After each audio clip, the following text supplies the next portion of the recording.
When Noah Bennett pulled over on that forgotten October road, he thought he was saving a stranded bride in a wheelchair. He had no idea she was a billionaire testing whether anyone could love her without wanting her money. And she had no idea this struggling single father and his daughter would teach her what wealth never could, that real love doesn't come with a price tag. This is the story of a lie that broke two hearts and the truth that healed them both.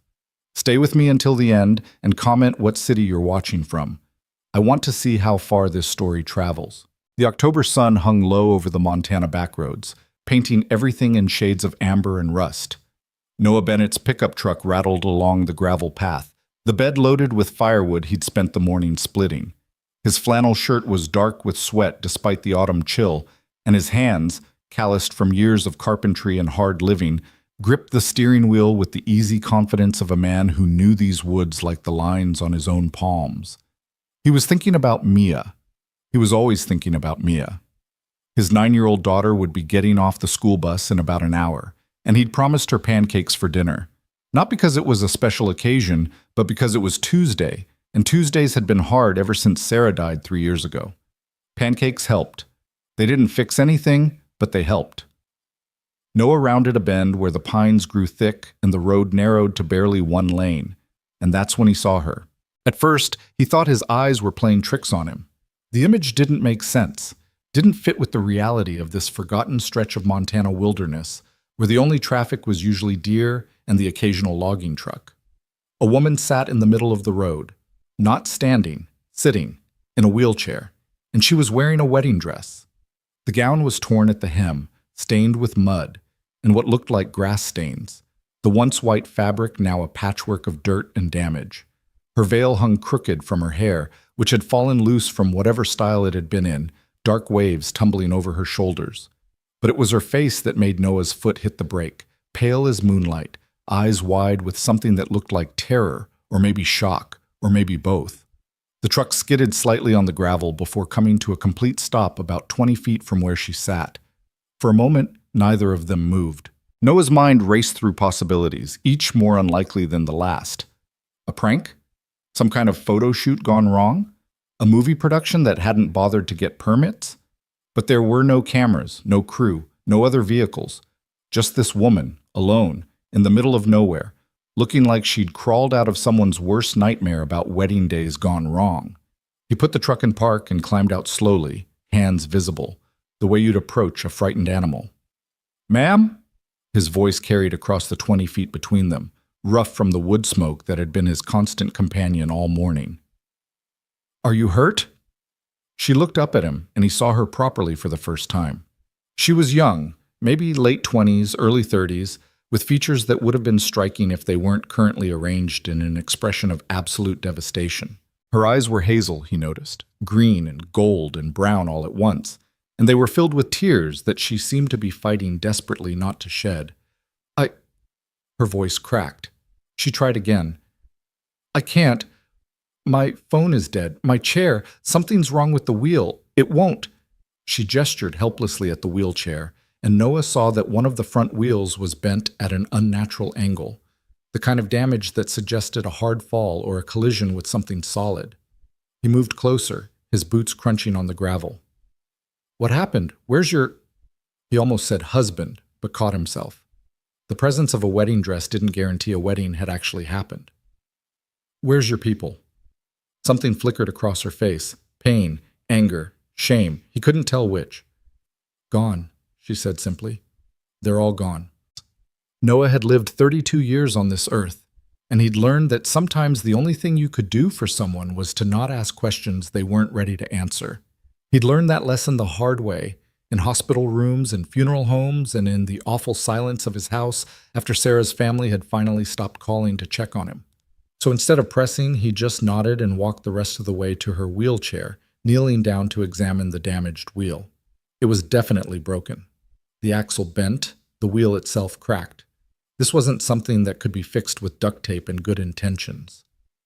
"This isn't going to roll anywhere," he said, looking up at her. "Do you have someone I can call?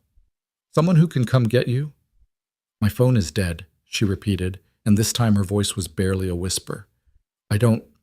There's no one. Not anymore." The way she said it made Noah's chest tighten. He recognized that particular flavor of alone.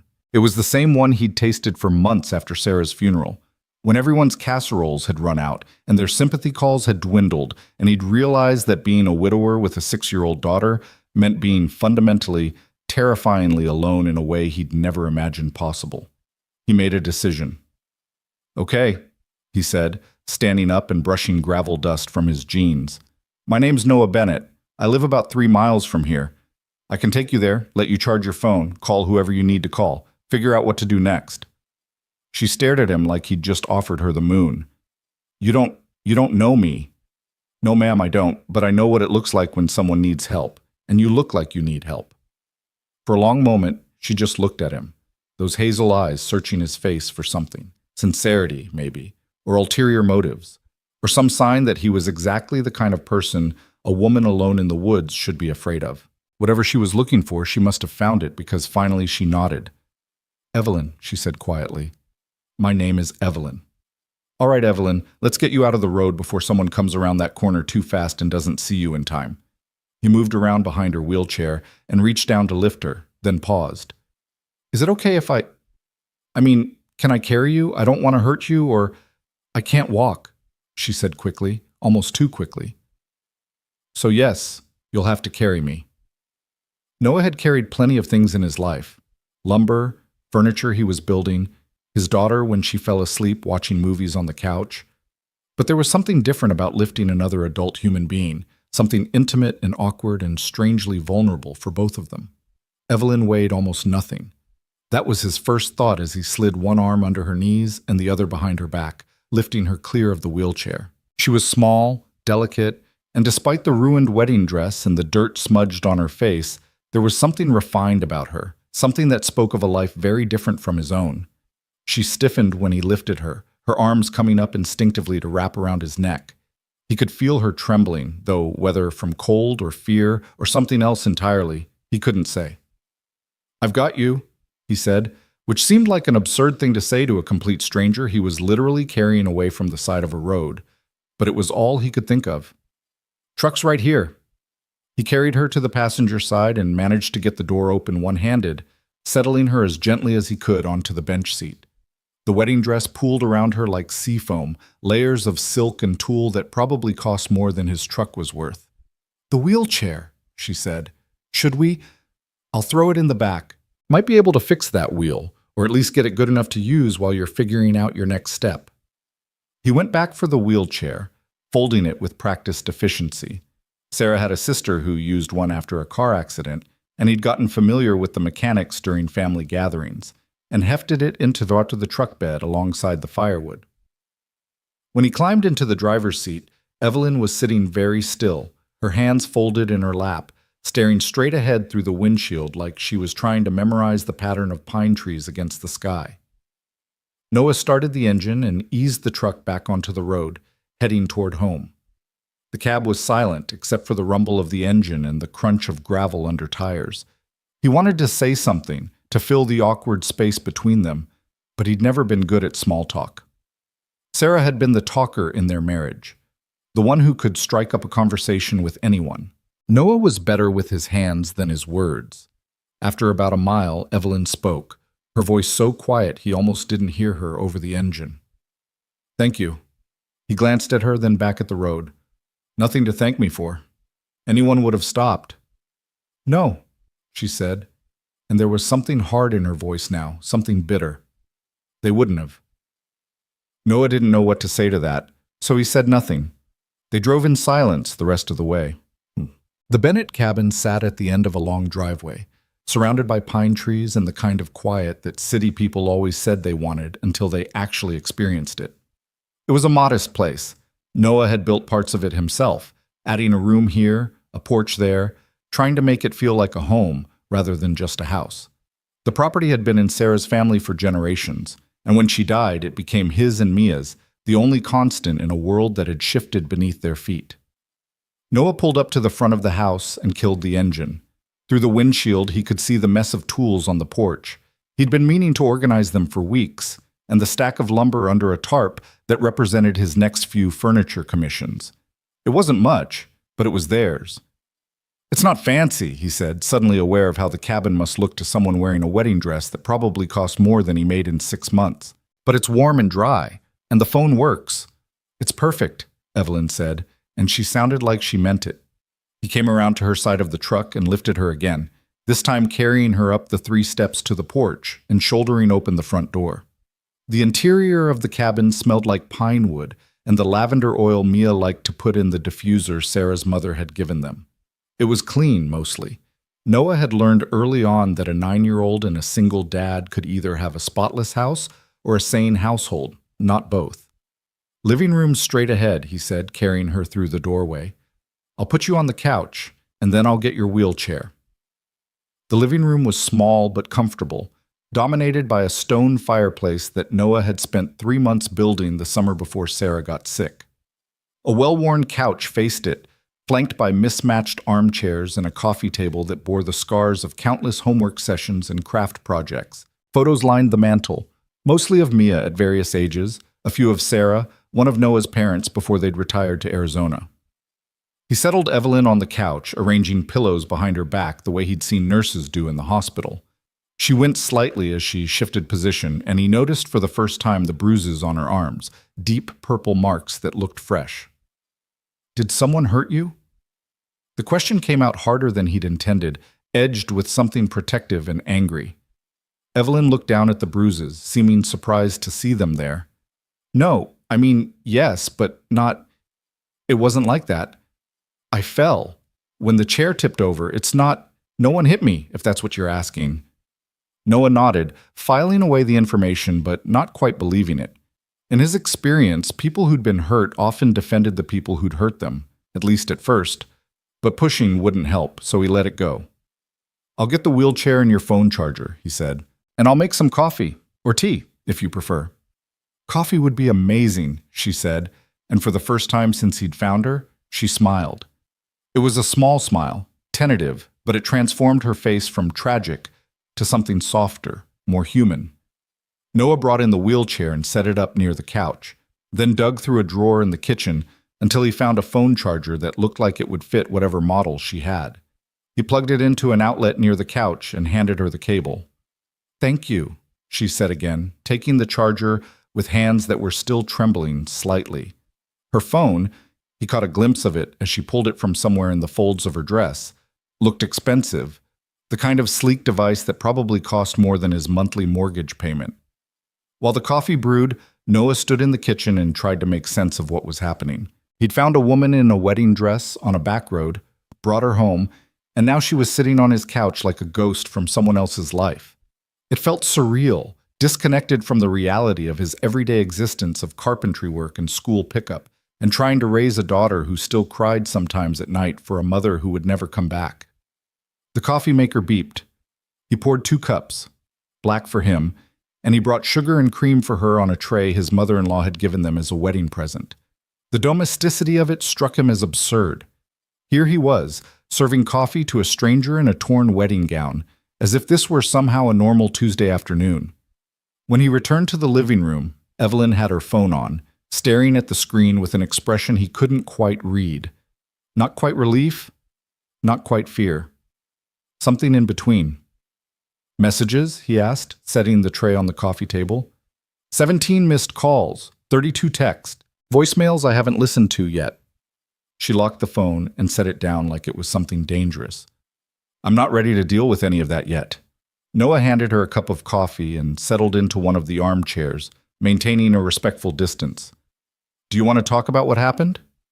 She wrapped both hands around the mug, staring into it like it might contain answers. I don't know if I can. Not because it's too painful, but because saying it out loud will make it real, and I'm not sure I'm ready for it to be real yet. That's all right. You don't owe me explanations. You pulled over for a stranger and brought her into your home, Evelyn said, looking up at him. I think I owe you at least some explanation. Only if you want to give it. She took a sip of coffee, black, he noticed, ignoring the sugar and cream, and seemed to be gathering herself, preparing to tell a story she didn't want to tell. I was supposed to get married today, she said finally. Obviously, she gestured at the dress with a bitter little laugh. To a man named Marcus Rothschild, We'd been together for 2 years. He was charming, successful, said all the right things. Everyone approved, my family, my friends, my business associates. He was perfect on paper. Noah waited, sensing there was more. And then yesterday I told him I'd lost everything. My inheritance, my trust fund, my assets, all gone because of bad investments and worse decisions. It was a lie, but I wanted to know. I needed to know if he loved me, or if he loved what I could give him. She laughed again, sharp and hurt. Turns out it was definitely the latter. He left you? Worse. He laughed. He actually laughed, like it was the funniest thing he'd ever heard. And then he said, her voice cracked, and she had to stop, swallow, try again.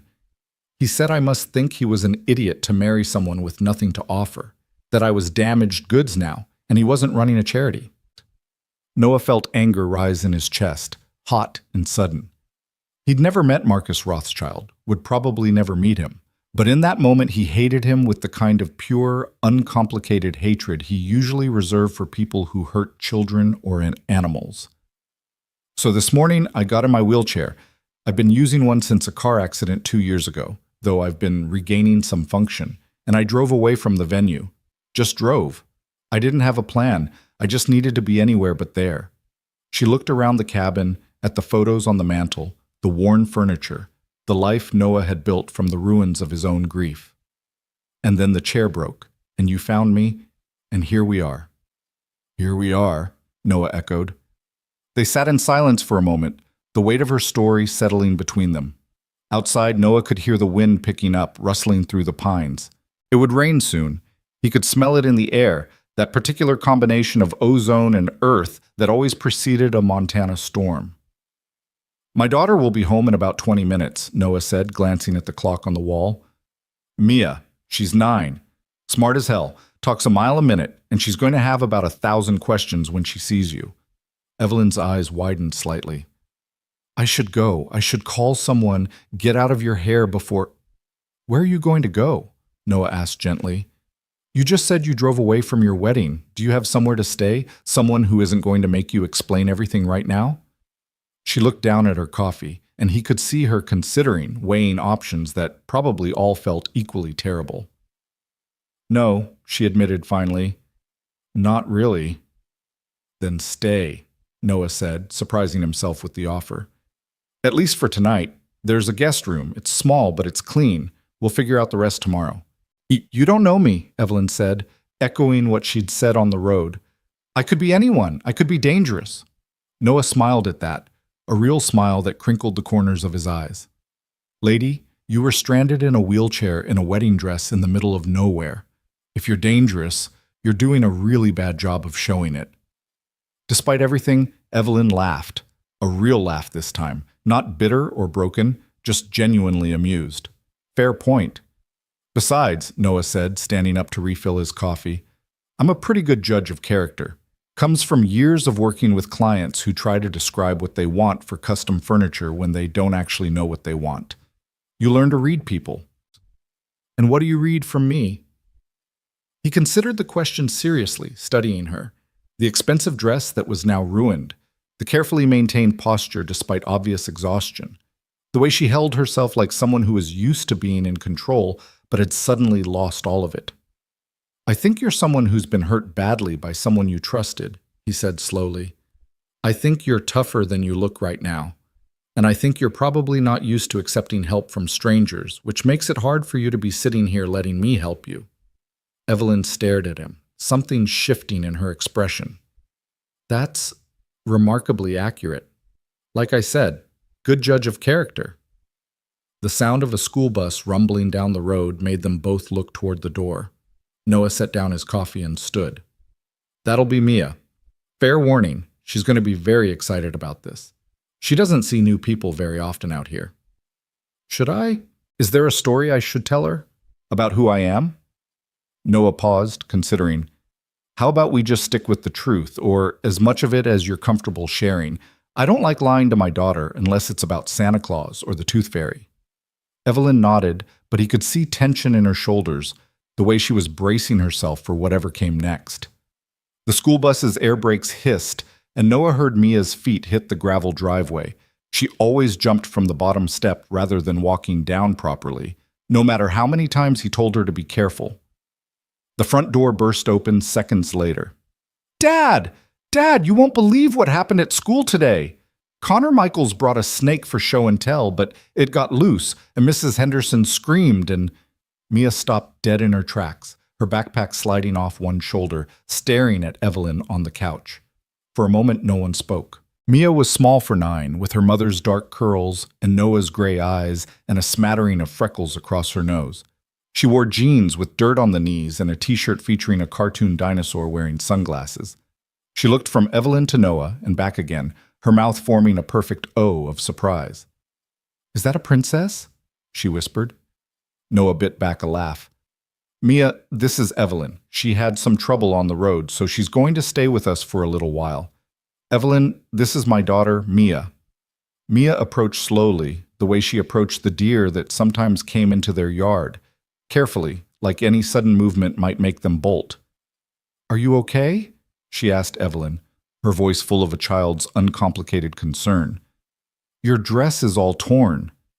"I'm okay now," Evelyn said, and Noah heard her voice soften, becoming gentler.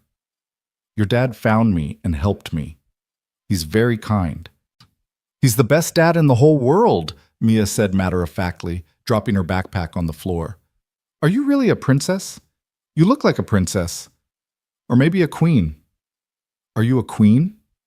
"Mia," Noah said, a gentle warning in his voice. But Evelyn was smiling, a real smile this time, not the careful, guarded one she'd given Noah. "No, not a princess or a queen, just a person who had a very bad day who your dad was nice enough to help." "Why are you in a wheelchair? Did you hurt your legs?" "Mia," Noah said again, more firmly this time. "That's personal. We don't ask people about stuff like that." "It's okay," Evelyn said. "I was in a car accident a while ago. My legs don't work as well as they used to."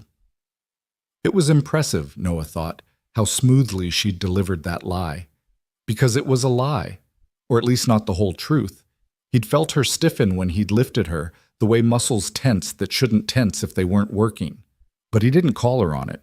Everyone had their secrets, their reasons for not telling the whole truth. God knew he had his own. "That's sad," Mia said seriously. "But I'm glad Dad found you. Are you hungry? Dad promised pancakes for dinner, and he makes the best pancakes ever. He puts chocolate chips in them sometimes." "I couldn't impose us," Evelyn started, but Mia was already shaking her head. "It's not imposing if we want you to stay. Right, Dad?" Noah looked at his daughter, at the excitement in her eyes, the way she was already planning, already including this stranger in their routine, and felt his chest tighten with love and fear in equal measure. Mia had been lonely since Sarah died. They both had. And here was someone new, someone different, bringing life and possibility into their quiet cabin. It was dangerous to get attached to someone who was clearly just passing through. But looking at Mia's hopeful face, Noah didn't have the heart to say no. "Right," he agreed. "Pancakes for 3. Ta-bam." Dinner was a chaotic, warm affair that Evelyn watched like she was observing a foreign ritual. Noah cooked, while Mia narrated her entire day in exhaustive detail. The snake incident, yes, but also the spelling test she'd aced, the game of kickball at recess where she'd finally gotten to play pitcher, the argument with her best friend Zoe about which was better, horses or dolphins. I said horses because they're real and you can actually ride them, but Zoe said dolphins are smarter, which is probably true, but you can't ride a dolphin, can you? Or can you? Dad, can you ride a dolphin? Noah navigated the conversation with practiced ease, flipping pancakes and pouring juice and fielding Mia's questions with patience that spoke of years of practice. He'd set up a TV tray next to the couch so Evelyn could eat without having to move, a consideration that touched her more than it probably should have. The pancakes were, as promised, excellent, fluffy and studded with chocolate chips, served with maple syrup and butter. Evelyn couldn't remember the last time she'd eaten something that wasn't carefully plated and presented by a private chef or served at a restaurant where the menu had no prices. This was better. This was real. "So what do you do?" Mia asked around a mouthful of pancake, ignoring Noah's gentle reminder about not talking with her mouth full. "Like, for a job?" Evelyn hesitated. What did she do? Managed investment portfolios? Sat on charity boards? Attended social functions where everyone smiled and no one actually liked each other? None of those things seemed like appropriate answers for a 9-year-old. I help run a company, she said finally. It's not very exciting. What about you? What do you want to be when you grow up? A veterinarian, Mia said immediately. Or maybe a paleontologist. Or both. Can you be both? I think you should be able to be both, because what if you find dinosaur bones but they're from a sick dinosaur and you need to know both things to figure it out? That's very logical, Evelyn said seriously. I think you should definitely do both. Mia beamed at her, and Evelyn felt something shift in her chest, something warm and unfamiliar, and a little bit terrifying. When was the last time someone had looked at her like that? Like she'd said exactly the right thing, with no ulterior motive, no social calculation, just genuine pleasure at being understood. After dinner, Mia insisted on showing Evelyn her room. You have to see my rock collection. It's really cool. I found this one geode that has purple crystals inside. And Noah lifted Evelyn, wheelchair and all, up the stairs to the second floor. The house was small enough that Evelyn could map it easily. 2 bedrooms upstairs, a bathroom between them, and what looked like a tiny office or storage room at the end of the hall. Mia's room was exactly what you'd expect from a 9-year-old. Messy but loved, with posters of animals on the walls, a shelf full of books, and a collection of rocks spread out on her desk like treasures.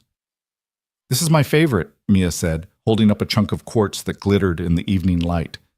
I found it by the creek. Dad says it's probably millions of years old. Can you imagine being millions of years old? No, Evelyn said honestly. I can't. She listened as Mia explained the origin of each rock in her collection, and she felt that unfamiliar warmth grow stronger. No one had talked to her like this in years, without wanting something, without calculating angles, without wondering what she could do for them. Mia just wanted to share her rocks with someone who would listen. When Mia finally wound down, and this one I don't know what it is, but it's really smooth and Dad says I can look it up at the library next time we go. Noah appeared in the doorway. Bedtime soon, kiddo. You've got school tomorrow. But Dad! No buts. Say goodnight to Evelyn. Mia turned to Evelyn, suddenly shy. Will you still be here tomorrow? Evelyn looked at Noah, who gave a small, encouraging nod. I think so, she said. If that's okay with your dad. It's very okay! Mia threw her arms around Evelyn in an impulsive hug that made Evelyn freeze, not quite sure how to respond. When was the last time someone had hugged her without it being a social obligation? When was the last time a hug had felt real? Slowly, carefully, Evelyn brought her arms up and returned the hug, patting Mia's back with hands that felt clumsy and unpracticed at this kind of affection. Okay, you, Noah said gently, scooping Mia up and making her giggle. Teeth brushed, pajamas on, bed. I'll be back in 10 minutes to tuck you in. He carried Evelyn back downstairs. She was getting used to it now, the strange intimacy of being carried by this man she'd known for less than 4 hours, and settled her back on the couch. I should show you the guest room, he said. It's not much, but... Noah, Evelyn interrupted. Why are you doing this? Really? He paused, considering the question with the same careful thoughtfulness he seemed to bring to everything. Because 3 years ago, I was the one who needed help. After my wife died, people brought food, offered to watch Mia, helped with things I couldn't handle alone. I'm just paying that forward. Your wife, Evelyn said softly. I'm sorry. I didn't know. I should have... How could you know? It's okay. He sat down in the armchair, suddenly looking tired. Sarah had cancer, ovarian.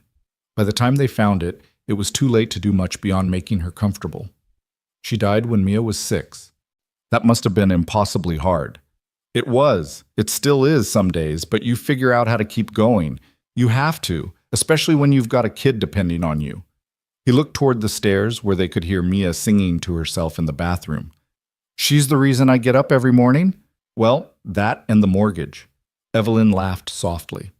The mortgage. Right. I forgot people have those. Noah raised an eyebrow. What do you have instead? She realized her mistake immediately, the casual reveal that she was someone for whom mortgages weren't a concern. I just meant, I've been renting. Mortgages are different. He didn't look convinced, but he let it slide. The guest room's at the bottom of the stairs. First door on your right. Bathroom's across the hall. I'll get you some towels and something to sleep in. Sarah's stuff is still in storage, but I've got some t-shirts that'll work. Thank you, Evelyn said, and she meant it with an intensity that surprised her. For all of this. For not asking too many questions. For just helping. That's what people do, Noah said simply. Or at least that's what they should do. He went to get the towels and clothes, and Evelyn sat alone in the living room, listening to the sounds of a house settling in for the night. Upstairs, water running. Mia's voice calling something to her dad, his deeper voice responding. The creak of floorboards, the soft thud of a door closing. This was what a home sounded like, she realized. Not the echoing silence of her penthouse apartment, where every sound was swallowed by expensive acoustics and emptiness. Not the calculated perfection of the venues where she'd hosted charity galas and business dinners. This was real, messy and warm and alive, and she was lying to these people. The guilt hit her like a physical thing, sharp and painful. She hadn't meant for it to go this far. The wheelchair, the claim that she couldn't walk, it had started as protection, a way to make herself seem vulnerable and non-threatening after Marcus's cruelty had made her feel like she needed to test everyone, trust no one. But Noah and Mia didn't deserve to be tested. They were just good. Genuinely, uncomplicatedly good. And here she was, lying to them. Evelyn looked down at her legs, hidden under layers of silk and tulle. She could stand. She could walk. Her physical therapy had been going well for months. The wheelchair was more habit and safety than necessity now. But admitting that meant admitting everything else. Who she really was, why she'd really been on that road. The lies she'd told to test Marcus that had spiraled into this larger deception. She should leave. First thing tomorrow morning, she should call her assistant, have a car sent, disappear back into her real life, and let these kind strangers forget she'd ever existed. But when Noah came back with an armful of towels and one of his flannel shirts, smelling of laundry detergent and wood smoke, Evelyn found herself saying, "Thank you for letting me stay another night." "You're welcome to stay as long as you need," he said. "No pressure, no expectations. Just whatever you need to figure things out." He helped her to the guest room, a small space with a twin bed, a nightstand, and a window that looked out over the pine trees. The walls were bare except for one photo of Sarah, younger and laughing, holding a toddler Mia in her arms. "I can take that down if it's weird," Noah said, noticing where Evelyn was looking. "No," Evelyn said. "Leave it. She looks happy." She was. Even at the end, even when it hurt, she was happy. She had this way of finding joy in things, stupid things, like the way light came through the kitchen window in the morning, or Mia's terrible knock-knock jokes. She made everything better just by being in it. There was so much love in his voice, so much grief worn smooth by time but still present. Evelyn felt like an intruder in this moment, in this house full of memories of a woman who had been genuinely, selflessly loved. "You must miss her terribly," she said softly. "Every day. But I'm also grateful I got to have her at all, you know? Some people never find that kind of love. I found it and lost it, and that's still better than never having it at all." He helped her into the bed, arranging pillows with the same care he'd shown all evening, and left the wheelchair within reach. "Bathroom's across the hall. If you need anything, anything at all, my room's the one at the top of the stairs. Don't hesitate to wake me up." "Thank you," Evelyn said again, feeling like the words were inadequate for everything he'd done, everything he was offering. Noah paused at the door, one hand on the frame. "For what it's worth. Whoever that guy was who laughed at you, who left you when he thought you had nothing, he's an idiot. You deserve better than that." And then he was gone, closing the door softly behind him, leaving Evelyn alone with her thoughts and her guilt, and the photo of a woman who had been loved the way everyone should be loved, completely, truly, without conditions or calculations. Evelyn lay in the darkness, listening to the house settle around her. Above her, footsteps moved across the floor, Noah checking on Mia one last time before bed, probably. A door closed. Silence fell, broken only by the sound of wind in the pines and the distant hoot of an owl. She shouldn't stay. She knew that. Every hour she stayed was another hour of lying to people who deserved better. But she was so tired, tired of being tested, tired of testing others, tired of a life where every interaction was a transaction and every relationship a contract negotiated with lawyers and prenups and exit strategies. Just one more day, Evelyn told herself as she drifted toward sleep in a twin bed in a stranger's guest room, wearing a flannel shirt that smelled like someone else's life. Just one more day of pretending to be someone who needs help, someone who could be saved. Just one more day of feeling like maybe, possibly, she could be the kind of person who fit into a life like this. Small and warm and real. Just one more day, and then she'd leave. But even as she made that promise to herself, Evelyn knew she was lying. She'd been lying all day. What was one more lie? Outside, the wind picked up, rattling the window frame, and the first drops of rain began to fall on the roof of the Bennett cabin, where a billionaire heiress slept in a borrowed shirt and a widowed carpenter checked the locks one final time, and a 9-year-old girl dreamed of dinosaurs and dolphins and the princess in the torn dress who might still be there in the morning. None of them knew yet how this story would end. None of them knew what they were beginning. They only knew that for one night, at least, none of them had to be alone. And sometimes that was enough. Morning came too early, announced by pale sunlight filtering through unfamiliar curtains and the distant sound of someone moving around in the kitchen. Evelyn woke disoriented, her hand instinctively reaching for the silk sheets of her penthouse bedroom before her fingers found rough cotton instead. Memory returned in fragments. The road, the wheelchair, Noah's weathered hands lifting her like she weighed nothing, Mia's excited chatter about rocks and dinosaurs. She lay still for a moment, staring at the ceiling and listening to the sounds of the house waking up, a coffee maker gurgling, footsteps on creaky floorboards, the low rumble of Noah's voice followed by Mia's higher animated response. This was someone else's life, someone else's morning routine, and she was an intruder in it. Evelyn sat up slowly, her legs, her perfectly functional legs, hidden beneath the blanket. The guilt that had settled in her chest last night was still there, heavier now in the clarity of daylight. She needed to tell them the truth. She needed to leave. She needed to stop this before it went any further. But when she tried to imagine the conversation, tried to picture Noah's face when she admitted she'd been lying about the wheelchair, about everything, her courage failed her. Just one more day, she thought again. Just long enough to figure out what to say, how to explain without making it worse. A soft knock on the door made her jump. "Evelyn?" Noah's voice, careful and quiet. "You awake? I've got coffee if you want some." "I'm awake," she called back. "Coffee sounds perfect." The door opened and Noah appeared, carrying 2 mugs and looking like he'd been up for hours. His hair was damp from a shower and he wore clean jeans and a Henley shirt with the sleeves pushed up to his elbows. There was sawdust on his boots. "Mia's getting ready for school," he said, setting one of the mugs on the nightstand. "I made oatmeal, if you're hungry. Or there's eggs, or both. I'm not great at cooking, but I can handle breakfast basics." "Oatmeal is fine, thank you."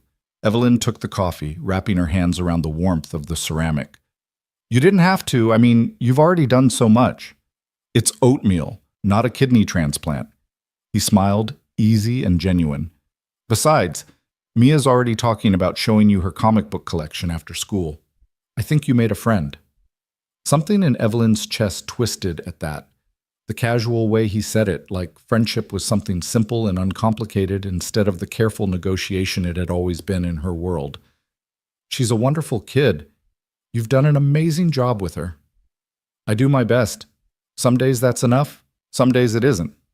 He leaned against the doorframe, comfortable in his own space in a way that made Evelyn envious. "I've got to drive her to the bus stop in about 20 minutes. Will you be okay here alone for a bit? I'll only be gone 10 minutes or so." "Of course, I'll be fine." But after he left, after she heard Mia's excited goodbye and the truck rumbling down the driveway, Evelyn found herself alone in the silent house, and the weight of her deception became unbearable. She looked at the wheelchair beside the bed, looked at her legs under the blanket, and made a decision. Slowly, carefully, Evelyn swung her legs over the side of the bed. Her feet touched the cool wooden floor. She took a breath, gripped the edge of the mattress, and stood. Her legs held her weight easily. No trembling, no weakness. The physical therapy had worked better than she'd let anyone know, better than she'd admitted even to herself. She'd been so focused on testing Marcus, on protecting herself, that she'd hidden her progress from everyone, her doctors, her family, even her own assistant. Evelyn took a step, then another. She walked to the window and looked out at the pine trees, at the world she'd stumbled into yesterday. From this angle, standing on her own 2 feet, everything looked different, less like a refuge and more like a lie she was telling to people who deserved better. She heard the truck before she saw it, the familiar rumble of the engine coming back up the driveway. Panic flooded through her. She couldn't let him see her standing, not yet, not before she figured out how to explain. Evelyn moved quickly back to the bed, lowering herself down and arranging the blanket just as she heard the front door open. Her heart was pounding, and she felt like a child caught doing something forbidden. "Evelyn?" Noah's voice from the living room. "You want that oatmeal now?" "Yes, please," she called back, hating how steady her voice sounded when everything inside her felt chaotic and wrong. He appeared minutes later with a bowl of oatmeal topped with brown sugar and what looked like fresh blueberries. Mia insisted on the blueberries, said princesses need proper breakfast. She really thinks I'm a princess? You showed up in a ball gown. What else is a 9-year-old supposed to think? He set the bowl on a tray across her lap with practiced efficiency. How'd you sleep? Better than I have in months, actually. That at least was true. Despite the unfamiliar bed and the guilt and the lies, she'd slept deeply, dreamlessly, in a way she hadn't managed in her 1,000 thread-count sheets. Noah settled into the chair in the corner. Apparently he'd brought it in from somewhere while she was sleeping. I've been thinking about your situation. Your phone's charged now, and you probably need to make some calls. Figure out what comes next. I know, I should. Evelyn pushed the oatmeal around with her spoon. It's just hard to know where to start. Start with what you know you need to do, not what you think you should do. There's a difference. She looked up at him, struck by the quiet wisdom in that statement. Is that from experience? Yeah. After Sarah died, everyone had opinions about what I should do. Sell the cabin and move closer to town. Put Mia in therapy. Start dating again after a reasonable amount of time. He shook his head. But what I needed to do was keep Mia's life as stable as possible and figure out how to be both parents for her. Everything else could wait. And did it work? Doing what you needed instead of what people thought you should? Most days. He smiled, but there was sadness in it. Some days I still don't know if I'm getting it right, but at least I'm getting it right for us, not for other people's expectations. Evelyn ate her oatmeal slowly, thinking about expectations. Her entire life had been built on them. Her father's expectations that she'd take over the family business, society's expectations about how a woman of her wealth should behave, Marcus's expectations that she'd be decorative and useful and wealthy enough to make him look good. When had she last done something just because she needed to, without weighing it against what everyone else would think? Noah, she said carefully, what if what you need to do is something people won't understand? Something that might hurt people you care about? He was quiet for a long moment, watching her with those steady gray eyes that seemed to see more than she wanted to show. Then you do it anyway, but you try to hurt them as little as possible, and you tell the truth, even when it's hard, especially when it's hard. The truth. Right. The thing she'd been avoiding since he'd found her on that road. I need to tell you something, Evelyn started, but the words stuck in her throat. How did you confess to someone who'd shown you nothing but kindness that you'd been lying to them from the beginning? Before she could force the words out, Noah's phone buzzed. He glanced at it and grimaced. I'm sorry, I have to take this. It's a client. I'm building them a dining table and they keep changing their mind about the wood stain. He stood, already moving toward the door. We can talk more when I'm done. Of course. And just like that, her moment of courage passed. Evelyn finished her oatmeal alone, listening to Noah's patient voice from the other room explaining the difference between walnut and cherry finishes to someone who clearly had no idea what they actually wanted. The morning stretched into afternoon. Noah had work to do in his shop, the converted garage where he built furniture, and Evelyn found herself alone with her thoughts and her phone, which she'd been avoiding like it might explode. She finally forced herself to look at it. The texts were mostly from her assistant, Patricia, escalating from concerned to frantic. The voicemails were worse. Her father's angry demands to know where she was, business partners worried about missed meetings, and one message from Marcus that she deleted without listening to. She should call Patricia, should let someone know she was safe.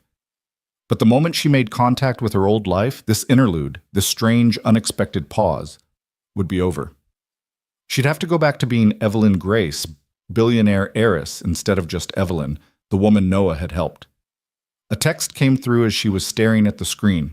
Patricia, if I don't hear from you in the next hour, I'm calling the police. I don't care if you're mad about the wedding. People are worried. Evelyn typed back quickly. I'm safe. Needed some time alone. Don't call police. We'll explain soon. The response was immediate. Thank God, your father is losing his mind. Where are you? Somewhere quiet. I'll call you tomorrow. She turned off the phone before Patricia could respond, feeling like a coward and not caring. Tomorrow she'd deal with everything. Tomorrow she'd tell Noah the truth and leave and go back to her real life. Today, she just wanted to pretend a little longer that she was someone else. The sound of power tools drifted in from the garage. A saw, maybe, or a sander. Evelyn wheeled herself to the living room window and looked out toward the converted garage where Noah worked. The door was open, and she could see him bent over a workbench, completely focused on whatever he was building. There was something beautiful about watching someone work at something they were good at, something they loved. His movements were confident, precise, the movements of a craftsman who knew his materials.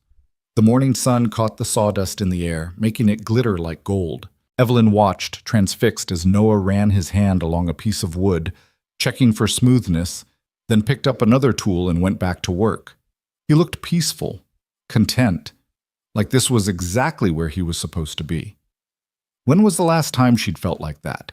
Like she was doing exactly what she was supposed to be doing, exactly where she was supposed to be? She couldn't remember. Hours passed.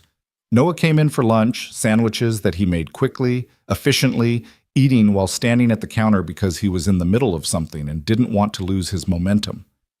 Evelyn ate at the kitchen table, not because she couldn't move to the counter, but because maintaining the wheelchair fiction was becoming second nature, and that scared her more than anything. You're building something big, she observed, watching him wolf down his sandwich. Dining table for a family in town. 8-seater. Oak with a live edge. They want it to look rustic but refined, which is harder than it sounds. He grinned. Refined is easy. Rustic is easy. Both at the same time means every cut matters. How long have you been doing this? Building furniture? Professionally? About 5 years. Sarah and I used to refinish thrift store furniture as a hobby, and after she died, I needed something to do with my hands that wasn't punching walls. Turns out, I'm pretty good at it. He finished his sandwich and washed his hands. You want to see? The shop, if you're bored. Evelyn should have said no, should have maintained distance, kept the boundaries clear. Instead, she said, I'd love to. Noah lifted her. She was getting too comfortable with this, with his arms around her, with the casual strength of him, and carried her out to the garage. It smelled like wood and varnish and sawdust, a smell that was becoming associated in her mind with safety and stability. The garage had been completely transformed into a workshop. Tools hung on pegboards with the kind of organization that spoke of a mind that needed order.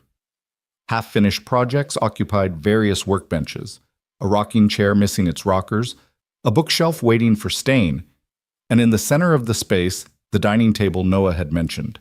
He set her down carefully, positioning the wheelchair so she could see the table properly.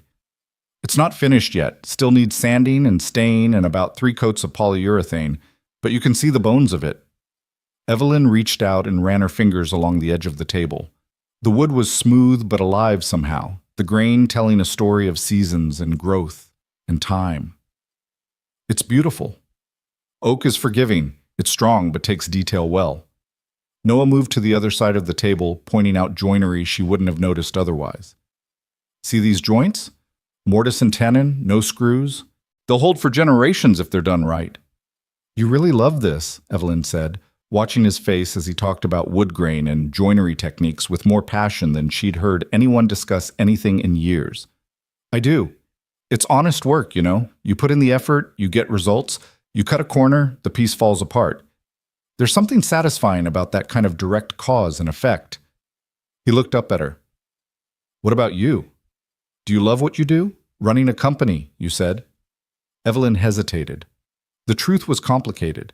She'd inherited a company she hadn't asked for, spent years learning to run it competently, and had never quite figured out if she loved it or just felt obligated to it.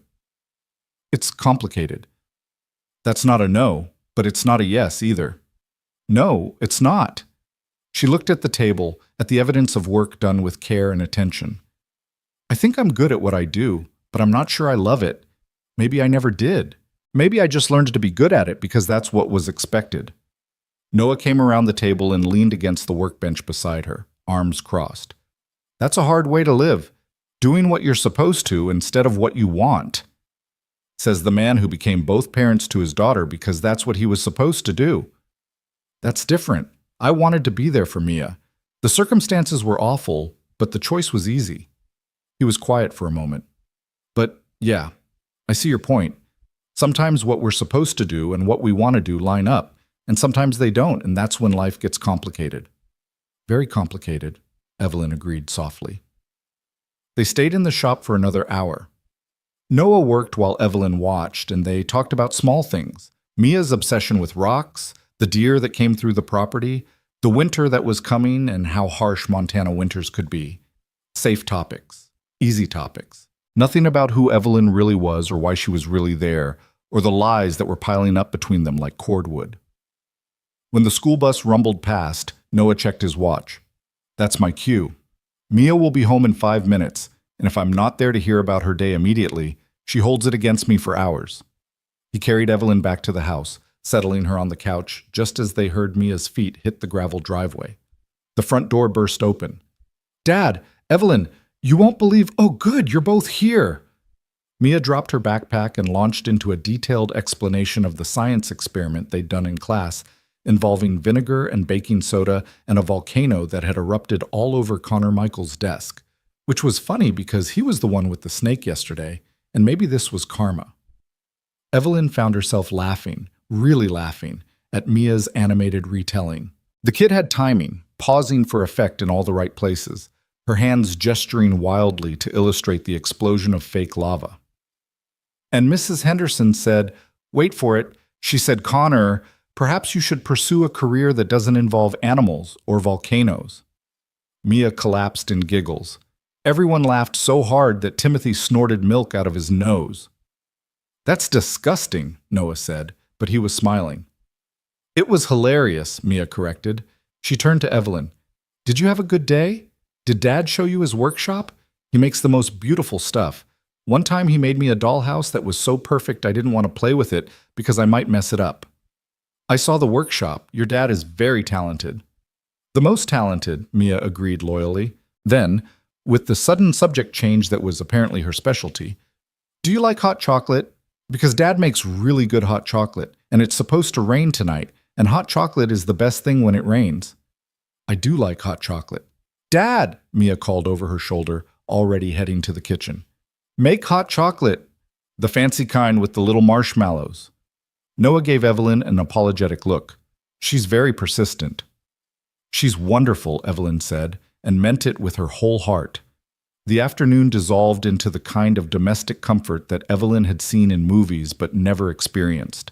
Noah made hot chocolate, the fancy kind with real cocoa and vanilla and tiny marshmallows that Mia insisted on counting to make sure everyone got the same amount. They sat around the living room while rain started pattering against the windows, and Mia showed Evelyn her comic book collection, explaining the intricate plot of each one with serious dedication. This one is my favorite, Mia said, holding up a dog-eared issue of something featuring a girl with superpowers. Because she doesn't know she has powers at first, and then when she finds out, she has to decide if she wants to use them or just be normal.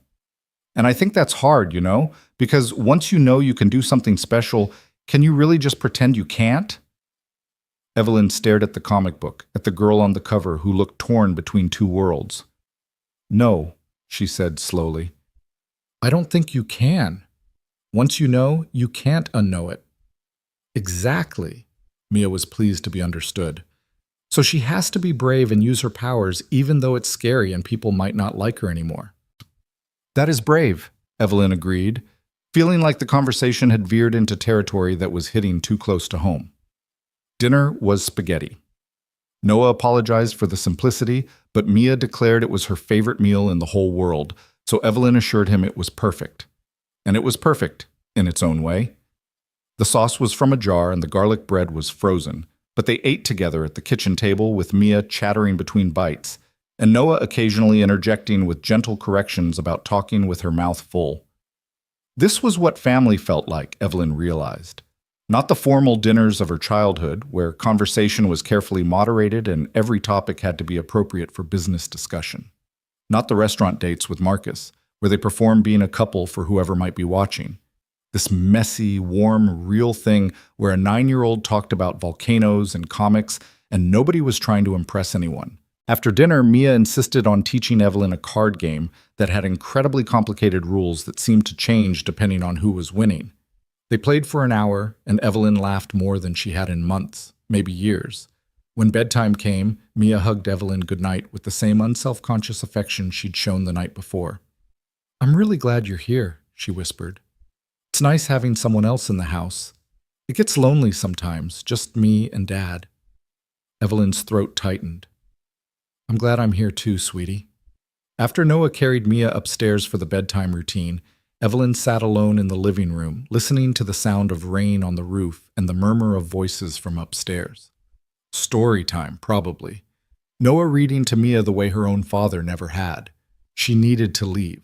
She'd known it this morning, and she knew it now even more certainly. Every hour she stayed, every smile she shared, every moment of this borrowed life she inhabited, it was all built on lies. And the longer she stayed, the worse the truth would hurt when it finally came out. But when Noah came back downstairs, settling into the armchair with a tired sigh, Evelyn found herself saying, "Thank you for today, for letting me be part of your life, even temporarily." "You say that like you're a burden. You're not." He looked at her seriously. "Mia hasn't been this happy since before Sarah died. Having someone new to talk to, someone who actually listens to her rock collections and comic book theories, it means something." "She means something to me too," Evelyn said, and it was the most honest thing she'd said in days. "Both of you do." Something shifted in the air between them. Noah leaned forward, elbows on his knees, and Evelyn was struck again by how present he was, how completely he existed in each moment without seeming to worry about the next one. Can I ask you something?" he said. "And you can tell me it's none of my business, but I'm going to ask anyway." "Okay." "Are you running from something or toward something? Because I've done both and they feel different. Running from feels desperate. Running toward feels like hope." Evelyn considered the question carefully. "I don't know," she admitted. "Maybe both. I was definitely running from the wedding, from Marcus, from the person I was when I was with him. But I don't know what I'm running toward. I don't know if there's anything to run toward." "There's always something," Noah said quietly. "You just have to be brave enough to look for it." "Like the girl in Mia's comic book," he smiled. "Yeah, exactly like that. Once you know you can be something different, something more, you can't unknow it. You have to decide what you're going to do with that knowledge." They sat in comfortable silence for a while, the rain providing a steady rhythm against the windows. Evelyn felt the weight of the day settling on her, the standing she'd done in secret, the lies she'd maintained, the growing affection she felt for these people who didn't really know her at all. "Noah," she started, then stopped. Tried again. "There are things about me you don't know, things that might change how you feel about having me here." He didn't look surprised. "I figured. Nobody ends up in a wedding dress in the middle of nowhere without a complicated story behind it. It's more complicated than you think. Then tell me. Or don't. Either way, you're still welcome here." He stood, stretching. "I'm going to head to bed. Got an early morning tomorrow. But Evelyn, whatever you're worried about, whatever you think is going to make me throw you out, I promise it's not as bad as you think." He was wrong about that. But Evelyn didn't correct him. She just said goodnight and watched him climb the stairs, and then sat alone in the dark living room, listening to the rain and trying to figure out how to be brave enough to tell the truth. Later, in the guest room, Evelyn stood again. This time she walked to the window and looked out at the rain-soaked darkness, at the pine trees bending in the wind. Her legs were strong, her body was capable, and she was lying to people who were showing her what real kindness looked like. She made it back to the bed just before Noah's footsteps creaked across the floor above her, checking on Mia one last time before settling in for the night. The house went quiet except for the rain. Evelyn lay in the darkness and made plans. Tomorrow she would tell Noah the truth about the wheelchair. Not all of it, not yet, but enough. She'd admit she'd been regaining function, that she'd let him believe she was more helpless than she was. And then she'd leave before she did any more damage to this family that had been kind enough to take her in. Tomorrow. She'd be brave tomorrow. But when tomorrow came, it brought complications she hadn't anticipated, and her careful plans dissolved like morning mist. The next day started normally enough. Noah made breakfast while Mia got ready for school, and Evelyn ate oatmeal and tried to gather her courage for the conversation she needed to have. But before she could say anything, Noah's phone rang. "Mr. Bennett, this is Emma Rodriguez from Woodland Elementary. We have a situation with Mia." Evelyn watched Noah's face go through several expressions: concern, fear, confusion. "Is she hurt? What happened?" "She's not hurt, but she's very upset. There was an incident with another student, and she's refusing to talk about it. Could you come to the school?" "I'll be right there." He hung up and looked at Evelyn apologetically. "I have to go," Evelyn said immediately. "I'll be fine here. Go take care of her."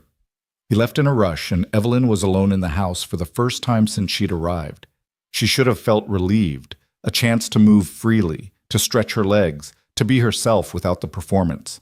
Instead, she felt anxious, worried about Mia, worried about what could have upset a normally cheerful 9-year-old enough to require a parent pickup. An hour passed, then 2. Evelyn tried to distract herself with her phone, but the messages from her old life just made her feel worse. Patricia demanding to know when she was coming back. Her father's terse texts about responsibilities and obligations. Nothing from Marcus, which was somehow worse than if he'd tried to apologize. When Noah's truck finally pulled up, Evelyn wheeled herself to the window and watched him help Mia out. The girl's face was blotchy from crying, her usual bounce completely gone. They came inside quietly, and Noah gave Evelyn a look that said they'd talk later. "Mia, honey, why don't you go wash your face and change into comfortable clothes? I'll make you some lunch." Mia nodded silently and trudged upstairs. Noah waited until her door closed before sinking onto the couch with a heavy sigh. "What happened?" Evelyn asked gently. "Connor Michaels told everyone that Mia's mom died because she didn't have enough money for good doctors." Which is bullshit, obviously, but some of the other kids started asking questions, and Mia got upset and wouldn't tell the teacher what was wrong. His jaw was tight. Sarah had the best care possible. It just wasn't enough. Cancer doesn't care how much money you have. Evelyn's heart broke for him, for Mia, for the casual cruelty of children who didn't understand what their words could do. "I'm so sorry. It's not your fault." He rubbed his face with both hands. I thought we were past this. It's been 3 years. I thought the kids had stopped talking about it. Kids are cruel sometimes, even when they don't mean to be." "Yeah," Noah stood up. "I should make Mia something to eat. She didn't have lunch." "Let me help," Evelyn said without thinking. Noah looked at the wheelchair, then at her, clearly trying to figure out how she could help from a seated position. And Evelyn realized this was it, her moment to either confess or dig the lie deeper. She chose confession. "Noah, I need to tell you something." She took a deep breath. "I can walk." He stared at her. "What?" "I can walk. I've been in physical therapy and I've regained most of my function. The wheelchair it was supposed to be temporary for when I got tired, but I've been using it as a crutch. Emotionally, I mean. And I let you think I was more disabled than I am because I was scared, and I didn't know how to tell you the truth once I'd already let you believe it." The silence stretched between them, heavy and uncomfortable. Noah's expression was unreadable. "Show me," he said finally. Evelyn's hands shook as she gripped the arms of the wheelchair and stood. Her legs held her easily, steadily. She took a step, then another. Noah watched without speaking. I'm sorry, Evelyn said, her voice breaking. I'm so sorry. You've been carrying me everywhere, and I've been lying to you, and you've been nothing but kind, and I'm sorry. Noah ran a hand through his hair, looking away from her. When he finally spoke, his voice was carefully controlled. Why? Because I was testing people, she admitted. After Marcus left me when he thought I lost my money, I wanted to see if anyone would help me without knowing who I was or what I had. And then you stopped, and you were so kind, and I didn't know how to tell you without seeming like I was manipulating you, which I guess I was, and she was rambling now, words tumbling out. I was going to tell you yesterday. I tried to tell you yesterday. But then Mia came home, and everything was so perfect, and I'm a coward. Noah was quiet for a long moment. Then he looked at her, really looked at her, and Evelyn saw something in his eyes she couldn't quite name. Hurt, maybe. Or disappointment. You lied to my daughter, he said quietly. You let her believe you needed help, let her worry about you, care about you, and the whole time it was a test. She doesn't deserve that. I know. You're right. I'm sorry. Stop apologizing and start explaining. Who are you really? Because I'm starting to think I don't know anything true about you. So Evelyn told him. All of it. The inheritance, the company, the penthouse, the way Marcus had laughed when she'd pretended to be poor, the desperate need to know if anyone could see her as just a person, not a bank account, the lies that had spiraled out of control until she was sitting in a stranger's cabin pretending to need help she didn't need. When she finished, Noah was staring at her like she was someone he'd never seen before, which she supposed she was. So you're rich, he said flatly. Like actually rich. Yes. And you've been pretending to be helpless to test whether regular people would be nice to you. When you say it like that, it sounds terrible. It is terrible, Noah said, and there was anger in his voice now, real anger. Do you have any idea how condescending that is? How insulting? I carried you because I thought you needed help. Not because I was auditioning for the role of Good Samaritan in some rich person's social experiment. That's not, I didn't mean, and Mia, he continued, his voice rising slightly, Mia talked about you like you were special, like you were her friend, and the whole time you were lying to her. She's 9 years old. She's lost enough without having someone she trusted turn out to be fake. Each word hit like a physical blow. Evelyn had known the truth would hurt, but hearing it laid out like this, seeing the betrayal in Noah's eyes, was worse than she'd imagined. I never meant to hurt her, Evelyn said, tears starting to fall. Or you. I know that doesn't make it better, but it's true. Everything else was a lie, but that's true. Noah looked away, his jaw working. I need to check on Mia. And I need you to figure out what you're doing next, because I don't think you can stay here. He climbed the stairs without looking back, and Evelyn was left standing in the living room, actually standing, no wheelchair, no pretense, feeling more alone than she had on that road 2 days ago. She could hear Noah's voice upstairs, quiet and soothing, talking to Mia. Could hear Mia's responses too soft for her to make out the words. The sounds of a father comforting his daughter, a family unit that she'd intruded on with her lies and her tests and her desperate need to be seen as something other than her bank account. Evelyn wiped her eyes and made a decision. She would leave. Today. Right now. She'd call Patricia, arrange for a car, disappear back into her real life, and let these good people forget she'd ever existed. It was the right thing to do, the only thing to do after what she'd done to them. She was gathering her ruined wedding dress from the guest room when she heard footsteps on the stairs. Noah appeared in the doorway. Mia wants to talk to you, he said. His voice was neutral, giving nothing away. Noah, I don't think that's a good idea. I should just go. She wants to talk to you, he repeated. And right now what Mia wants matters more than what either of us wants. He turned and walked back upstairs, leaving Evelyn with no choice but to follow. She climbed the stairs slowly, her first time doing so under her own power, and found Mia sitting on her bed, surrounded by her rock collection, her face still red from crying. Hi, Evelyn said softly from the doorway. Dad told me, Mia said, not looking up from the quartz crystal she was turning over in her hands, that you can walk, that you were pretending. I'm so sorry, Mia. Why did you lie? Now Mia looked up and the hurt in her eyes was devastating. Did you think we wouldn't like you if you could walk? Because that's stupid. I would have liked you anyway. Evelyn's throat closed up. Of course. Of course, this 9-year-old had cut right to the heart of it, seeing the insecurity that Evelyn had dressed up as a test. I was scared, Evelyn admitted, moving into the room and sitting on the edge of Mia's bed. Someone I loved hurt me really badly, and I got scared that nobody would like me for who I really was. So I pretended to be someone different. But lying is wrong, Mia said with the absolute moral certainty of childhood. Mrs. Henderson says lying is always wrong. Mrs. Henderson is right. Lying is wrong. And I'm sorry I did it. Mia was quiet for a moment, studying the crystal. Connor lied about my mom today. He said she died because we were poor, which isn't true. Dad says sometimes people lie because they're ignorant, and sometimes they lie because they're scared. Which one are you? Scared, Evelyn said. Definitely scared. Of what? Of not being enough. Of people only caring about me for what I have instead of who I am. Mia considered this with a seriousness that was somehow more painful than anger would have been. That's sad, she said finally, but it's still not okay to lie to people who are nice to you. You're absolutely right. Are you going to leave now? The question hung in the air. Evelyn looked at this wise, hurt 9-year-old and wanted more than anything to say no, to promise she'd stay and make it right, but she didn't have that right anymore. I think I have to, Evelyn said. Your dad is very angry with me, and he has every right to be. He's not mad, Mia said. He's sad. It's different.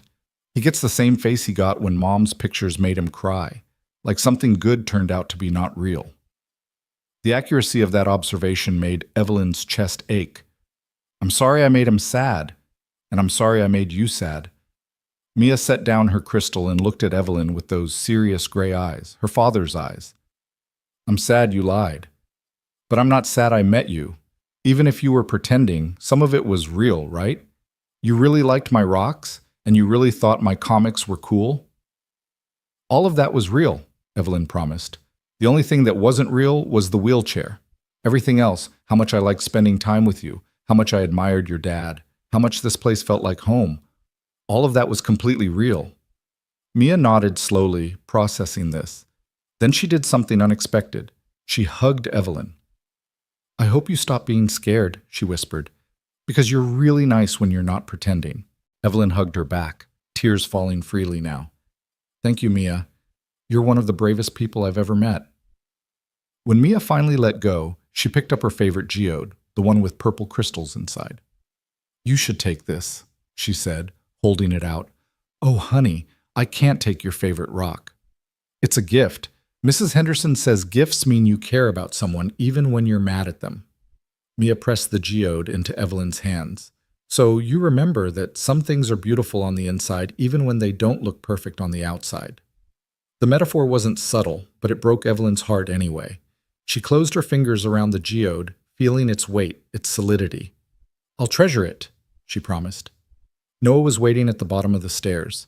He'd heard everything. The house was small enough that privacy was relative. His expression was softer now, but still guarded. She's a remarkable kid, Evelyn said. She is. Noah's voice was tired. Look, about what I said earlier. You were right, about everything. I was angry. I'm still angry, honestly. But Mia's right too. Some of it was real, wasn't it? Evelyn met his eyes, willing him to see the truth in hers. All of it was real. The way I felt here, with you and Mia. That was the most real thing I've experienced in years. The wheelchair was a lie, but everything else was true. That's going to have to be enough then, Noah said, because I don't know how to trust you right now, and I need to protect my daughter. I understand. I'll call my assistant and arrange for a car. I'll be out of your way within the hour. She expected relief on his face. Instead, she saw something that looked like regret. But he didn't tell her to stay, and she didn't ask if she could. Evelyn made the call to Patricia, who was simultaneously relieved, furious, and already making arrangements. A car will be there in 2 hours, Patricia said crisply, and we need to talk about everything. I know. She packed quickly. There wasn't much to pack. The wedding dress, carefully folded despite its ruined state. Noah's flannel shirt, which she started to take before realizing that would be weird, and leaving it folded on the bed instead. The geode from Mia, wrapped carefully in tissue. Noah made them all lunch, sandwiches again, because apparently that was his default. They ate in uncomfortable silence, all the easy warmth of the previous days gone. Mia picked at her food, shooting looks between her father and Evelyn like she was trying to figure out how to fix things. "I don't want you to go," Mia said finally, her voice small. "I know, sweetie. But sometimes the grown-up thing to do is to leave when you've made a mess of things. Can you come back after Dad stops being sad mad?" Evelyn looked at Noah, who was suddenly very interested in his sandwich. "I don't know," she said honestly. "That's up to your dad." The car arrived exactly when Patricia said it would, a sleek black SUV that looked absurdly out of place on the dirt road. The driver was professional and discreet, loading Evelyn's minimal belongings without comment. Mia hugged her goodbye, squeezing tight. "Remember what the geode means," she whispered. "I will." Noah walked her to the car, his hands in his pockets. For a moment they just stood there, looking at each other, and Evelyn tried to memorize his face. The gray eyes, the worry lines, the solid presence of him. "Thank you," she said, "for everything. For stopping on that road. For taking me in. For showing me what real kindness looks like. You're welcome." He paused, then added quietly, "For what it's worth, I'm glad I stopped. Even with all of this, I'm glad I met you." It wasn't forgiveness, but it was something. Evelyn held on to it as she climbed into the car, as the driver pulled away, as she watched Noah and the cabin disappear in the rearview mirror. She'd come to Montana running from a lie, and she'd left having told a bigger one. But somewhere in between, in that small cabin with a widower and his daughter, Evelyn had found something she hadn't known she was looking for. She'd found home. And then she'd lost it. The geode sat heavy in her lap, reminding her that beautiful things could exist inside broken vessels, reminding her that she needed to be brave enough to show people what was inside, even when it was terrifying. Tomorrow she'd go back to being Evelyn Grace, billionaire heiress. But tonight, as the Montana landscape rolled past, she let herself be just Evelyn, flawed and scared and desperately wishing she could go back and do everything differently. But there was no going back. There was only forward. And forward, she was beginning to realize, might mean finding a way to make this right. The city hit Evelyn like a wall of noise and glass and obligations she'd forgotten existed. Patricia met her at the penthouse with a tablet full of missed meetings, a stack of documents requiring signatures, and an expression that managed to convey both relief and profound disappointment. 3 days, Patricia said, following Evelyn through the marble foyer. "You disappeared for 3 days. Your father threatened to have me fired. The board called an emergency meeting. Marcus has been doing interviews saying you had a breakdown." Evelyn set down Mia's geode on the entrance table. It looked absurdly out of place among the crystal sculpture and fresh orchids, and turned to face her assistant. Patricia was 52, unflappable, and had been with the family since before Evelyn was born. She'd seen Evelyn through tantrums and graduations and her mother's funeral. If anyone had earned the right to be angry, it was her. "I'm sorry," Evelyn said. "I wasn't thinking clearly." "That much is obvious," Patricia's voice softened slightly. "Are you all right? Really all right?" "I don't know." Evelyn walked to the floor-to-ceiling windows that overlooked the city.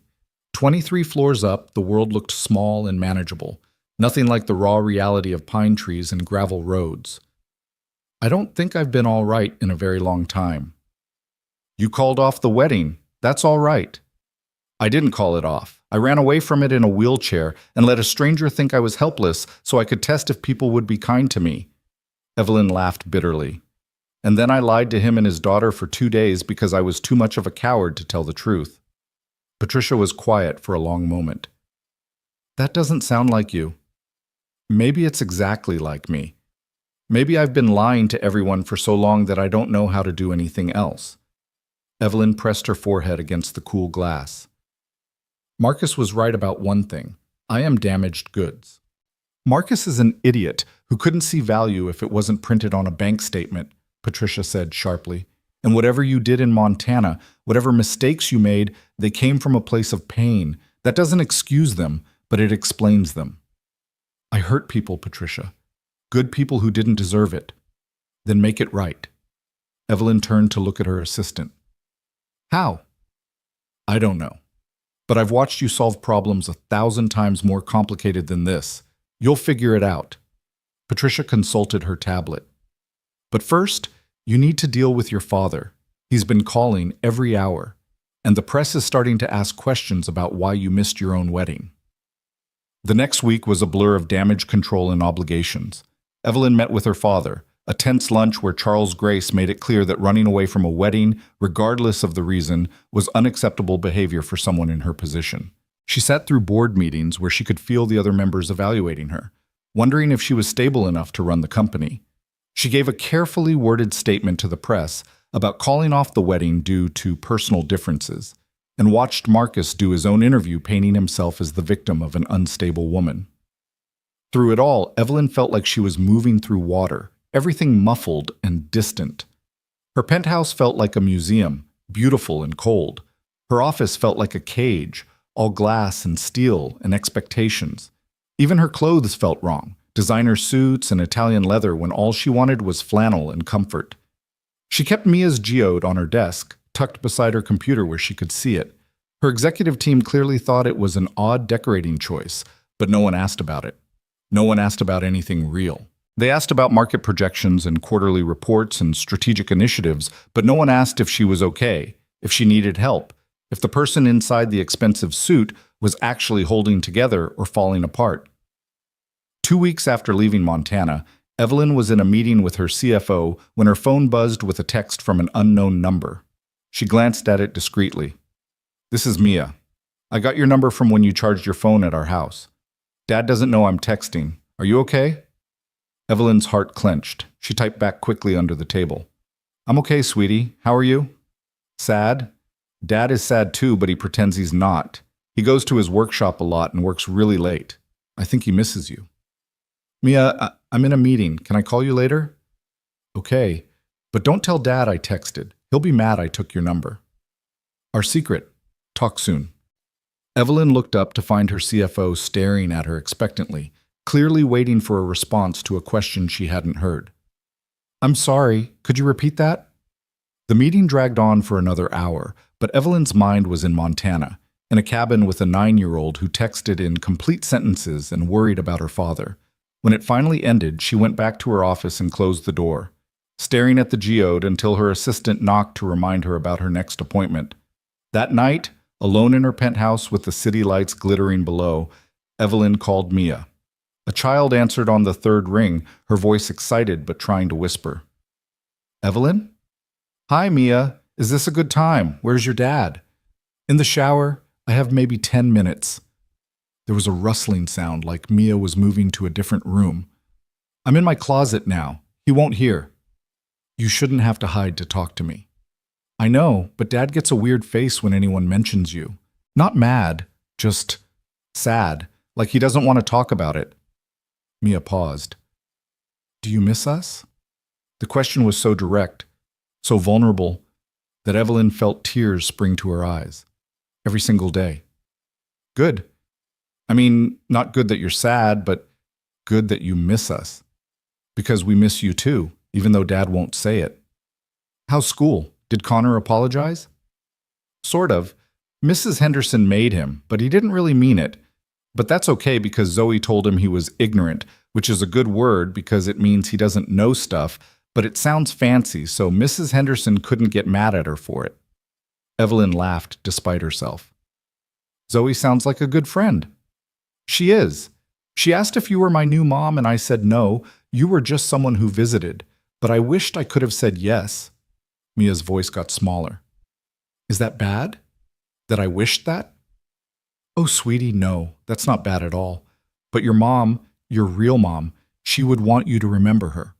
"I do remember her. I remember she smelled like vanilla and she sang really loud in the car, even though she wasn't good at singing, and she always let me have 2 cookies after dinner, even when Dad said 1 was enough." There was a sniffle. "But I don't remember her voice anymore." "Not really. Sometimes I think I do, but then I'm not sure if I'm remembering her or just remembering the videos Dad shows me." Evelyn's heart broke. I bet your dad would love to tell you more stories about her. Have you asked him? It makes him sad. Sometimes being a little sad is worth it if it means remembering someone you love. They talked for a few more minutes about rocks and school and the new comic book Mia had gotten from the library until Evelyn heard a voice in the background calling Mia's name. I gotta go, Mia whispered. Dad's out of the shower. Can I call you again? Anytime you want. But Mia, maybe you should tell your dad you're talking to me. I don't want you to have to sneak around. Maybe. Bye, Evelyn. The line went dead, and Evelyn was left alone with the echo of a 9-year-old's voice and the weight of everything she'd lost. Over the next 2 weeks, Mia called 3 more times.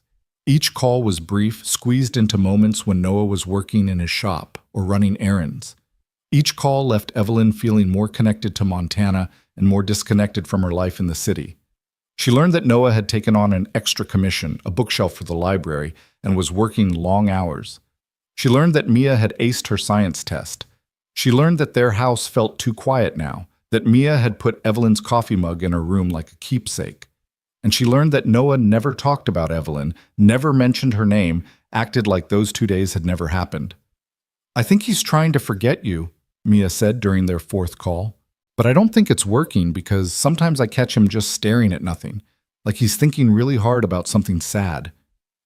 Your dad has been through a lot, Mia. He's protecting himself. From what? From getting hurt again. But you wouldn't hurt him again, right? Because you said you were sorry and you learned your lesson. Evelyn wished she had a child's certainty that apologies fixed everything. I hope I wouldn't, but your dad doesn't know that. He only knows I lied before, so why should he believe anything else I say? Because people can change, Mia said with absolute conviction. Mrs. Henderson says people can learn from mistakes. That's what mistakes are for, learning. Mrs. Henderson is very wise. I know, so when are you coming back? The question Evelyn had been dreading. I don't know if I can come back, sweetie. Your dad doesn't want to see me. But did you ask him? No, but then how do you know? You can't know what people want unless you ask them. That's what Dad tells me when I'm scared to ask for stuff. Out of the mouths of babes, Evelyn thought. You're right, but asking means risking that he'll say no, and I don't know if I'm brave enough for that. You were brave enough to walk again, Mia pointed out. You can be brave enough to talk to Dad. After that call, Evelyn couldn't stop thinking about it. Was she brave enough? She'd built a career making difficult decisions, negotiating high-stakes deals, standing up to men twice her age who thought she was too young or too female to run a company. But asking Noah for forgiveness, risking the rejection she probably deserved, that felt harder than anything she'd ever done. 3 weeks after leaving Montana, Evelyn was reviewing contracts when Patricia knocked on her office door. There's someone here to see you. He doesn't have an appointment, but he says it's important. A Noah Bennett? Evelyn's heart stopped, then started again, too fast. Noah's here? In Denver? Downstairs in the lobby. Security called up. Should I have them send him away?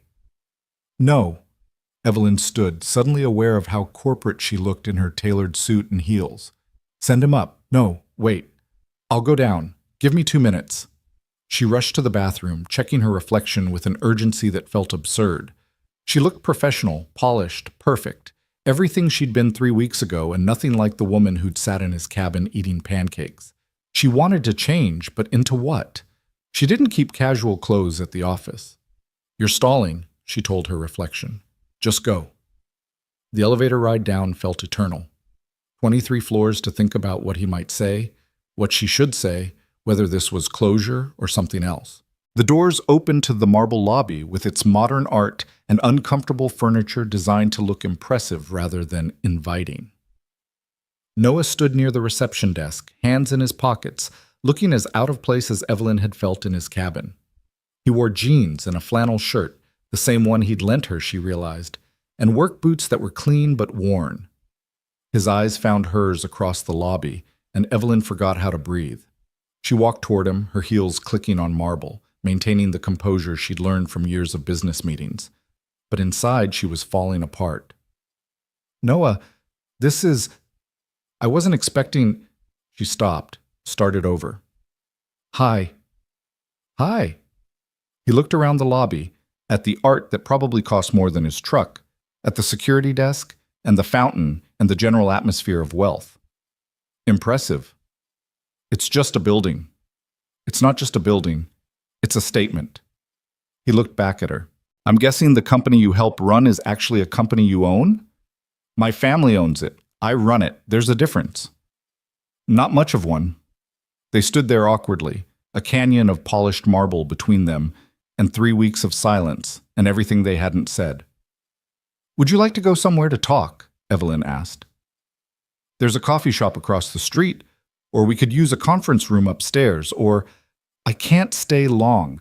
I drove down this morning and I need to get back before Mia's bus comes. Noah pulled something from his pocket. A small cedar carving, unfinished, the word hope carved into its surface. Mia told me about the phone calls. All of them. She felt guilty about sneaking around, so she confessed last night. Evelyn's heart sank. I told her to tell you. I didn't want her to have to hide it. I know. She told me that too. He turned the carving over in his hands. She's been working on this in my shop. Wanted to finish it and send it to you, but she's 9 and doesn't really know how to use the tools properly yet. So I've been helping her, and as I was helping her make this thing for you, I realized I was an idiot.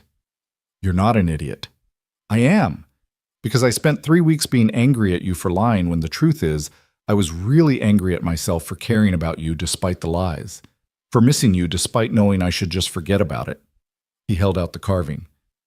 Mia says this is for you. She says hope means believing things can get better even when they're bad right now. Evelyn took the carving with shaking hands. The cedar was smooth, the letters carved with care, and she could imagine Mia's small hands working on it, tongue probably sticking out in concentration. It's beautiful. She also says I'm being stubborn and stupid, and that if I don't at least try to forgive you, she's going to be disappointed in me. And I can handle a lot of things, but disappointing my daughter isn't one of them. Noah, let me finish, please. He took a breath. You lied to me. About the wheelchair, about who you were, about a lot of things. And that hurt, especially because I'd been honest with you about Sarah, about everything. But I've had 3 weeks to think about it, and here's what I figured out. You lied because someone broke your heart and made you think you had to protect yourself. That doesn't make the lying okay, but it makes it make sense. It doesn't excuse it. No, it doesn't. But I've also been thinking about what you said before you left, that everything else was real. The way you were with Mia, the conversations we had, the person you were when you weren't pretending. Was that real? Evelyn looked at him, at the hope and fear and uncertainty in his eyes, and knew this was her moment. The truth, all of it, with nothing held back. It was the most real I've been in years, she said quietly. Maybe ever. Everything I felt in your home, every laugh with Mia, every conversation with you, that was me. The real me. The me I forgot I could be. And this? He gestured at the lobby, the building, the life she inhabited. Is this the real you too? This is the obligated me. The responsible me. The me that does what's expected because that's what I've always done. She looked down at the carving in her hands. But I don't know if it's the me I want to be anymore. Noah was quiet for a moment, studying her. What do you want, Evelyn? Really want, not what you should want or what makes sense. What do you actually want? The question hung between them, heavy with possibility. What did she want? She wanted pancakes for dinner and rock collections and a man who carried her not because he had to, but because he wanted to help. She wanted a 9-year-old's uncomplicated affection and a cabin that smelled like pine and cedar. She wanted to be someone who built things with her hands, instead of managing portfolios and attending board meetings. But wanting something and being able to have it were different things. It doesn't matter what I want, Evelyn said. I have responsibilities here. A company to run, employees who depend on me, obligations I can't just walk away from. That's not what I asked. Noah, what do you want? He repeated, and there was something intense in his voice now, something that demanded honesty. I want to come home, Evelyn admitted, her voice breaking. To your home, with you and Mia. I want to drink coffee on your porch and watch you build furniture and help Mia with her homework. I want to be part of something real instead of performing for people who don't actually care about me. But I can't have that because I ruined it, And even if you could forgive me, I have a whole life here that I can't just abandon. Why not? The question was so simple, it was almost absurd. Because people are counting on me. Because I have a responsibility to my family's legacy. Because you don't just walk away from $1 billion company because you'd rather live in a cabin in Montana. Your father ran that company for 30 years before you. I'm guessing he could do it again if he had to. And I'm guessing there are 100 qualified people who could step in if you wanted to step away.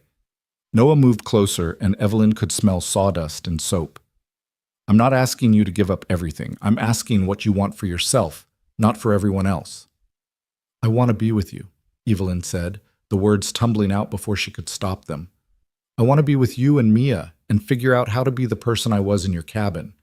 But I'm scared. I'm scared that I'll mess it up again, that I'll disappoint you, that I'm not actually that person but just someone pretending to be her. Everyone's pretending to be someone, Noah said gently. The difference is whether you're pretending to be who others want you to be or who you actually want to be. And I hope, that person in my cabin was who you actually want to be. She was. She is. Evelyn wiped her eyes, not caring that her mascara was probably running. But Noah, I lied to you, to both of you. How can you even consider trusting me again? Because Mia likes you, and Mia's got better judgment than most adults I know. Because you owned up to the lie instead of trying to justify it. And because, he paused, seeming to gather courage. Because I haven't been able to stop thinking about you for 3 weeks, and I'm tired of pretending I don't care what happens to you. The confession hung in the air between them. Evelyn's heart was pounding so hard she was sure he could hear it. I don't know how this works, she said. The logistics, I mean. I can't just disappear. There are things I need to handle here. Transitions I need to make if I'm going to step away from the company. I'm not asking you to disappear tomorrow. I'm asking if you want to try. If you want to figure out a way to have both. Whatever parts of this life you need to keep, and whatever parts of that life you want to build with us. Is that even possible? I don't know. But I know I'd rather try and fail than spend the rest of my life wondering what if. Noah reached out slowly, giving her time to pull away, and took her hand. His palm was rough with calluses, warm, steady. Come back. Not forever, not with any promises about what happens next. Just come back and let's see if we can figure this out. Your daughter will have questions. Mia always has questions. We'll answer them together. You're sure? You're really sure you want to try this? I drove 4 hours to stand in this lobby that costs more than my house and ask you to come home with me. I'm sure. Evelyn looked around the lobby, at the life she'd built, the obligations she'd accepted, the person everyone expected her to be. Then she looked at Noah, at the hope in his eyes and the cedar carving in her hands, and the possibility of something real and messy and terrifyingly uncertain. She thought about Mia's text. You were brave enough to walk again. You can be brave enough to talk to Dad. Maybe it was time to be brave. Okay, Evelyn said, but I need a few days. I need to talk to my father and the board, and I need to set up systems so I can work remotely for a while. I can't just vanish again. That wouldn't be fair to anyone, but I can transition. I can figure out how to be in both places. How long? A week, maybe 2. Would that work? Noah smiled, really smiled, for the first time since he'd walked into the lobby. That would work. Take whatever time you need. Just promise me you'll actually come back this time. Don't say you will, and then decide it's too complicated. I promise. Evelyn squeezed his hand. I'm scared I'll mess this up. Probably you will. Probably I will too. That's how relationships work. People mess up and then figure out how to fix it. He glanced at his watch. I really do need to go. Mia's bus comes in 4 hours and I don't want her coming home to an empty house. Tell her I got the carving. Tell her it's perfect and I'll keep it on my nightstand. Tell her yourself when you get there. Noah squeezed her hand once more, then let go. 2 weeks, Evelyn. I'll be waiting. He walked away and Evelyn watched him go. This man who'd stopped for a stranger, who'd carried her when he thought she needed help, who was brave enough to drive 4 hours to offer forgiveness she wasn't sure she deserved. When he disappeared through the glass doors, Evelyn looked down at the carving in her hands. Hope. Such a small word for such an enormous thing. She went back upstairs to her office where Patricia was waiting with her afternoon schedule and a knowing look. "Cancel everything for the next 2 weeks," Evelyn said. "Everything?" "Everything. And schedule a meeting with my father and the board for tomorrow morning. I need to discuss transitioning to a remote work arrangement." Patricia's eyebrows rose. "That will not go over well." "Probably not, but it's happening anyway." Evelyn set the carving on her desk beside Mia's geode. "And Patricia, thank you for everything, especially for not saying I told you so." "The day's not over yet," Patricia said dryly, but she was smiling. The meeting with her father and the board went exactly as poorly as expected. Charles Grace did not understand why his daughter suddenly needed to work remotely from Montana. The board members questioned whether this was a sign of instability following the canceled wedding. The CFO wondered aloud if Evelyn was having some kind of crisis that required professional help. Evelyn listened to all of it, maintaining the composure she'd perfected over years of business meetings, and then said simply, "I'm not asking permission. I'm informing you of my decision. I'll be available by phone and video conference. I'll fly in for critical meetings, but my primary residence will be in Montana for the foreseeable future."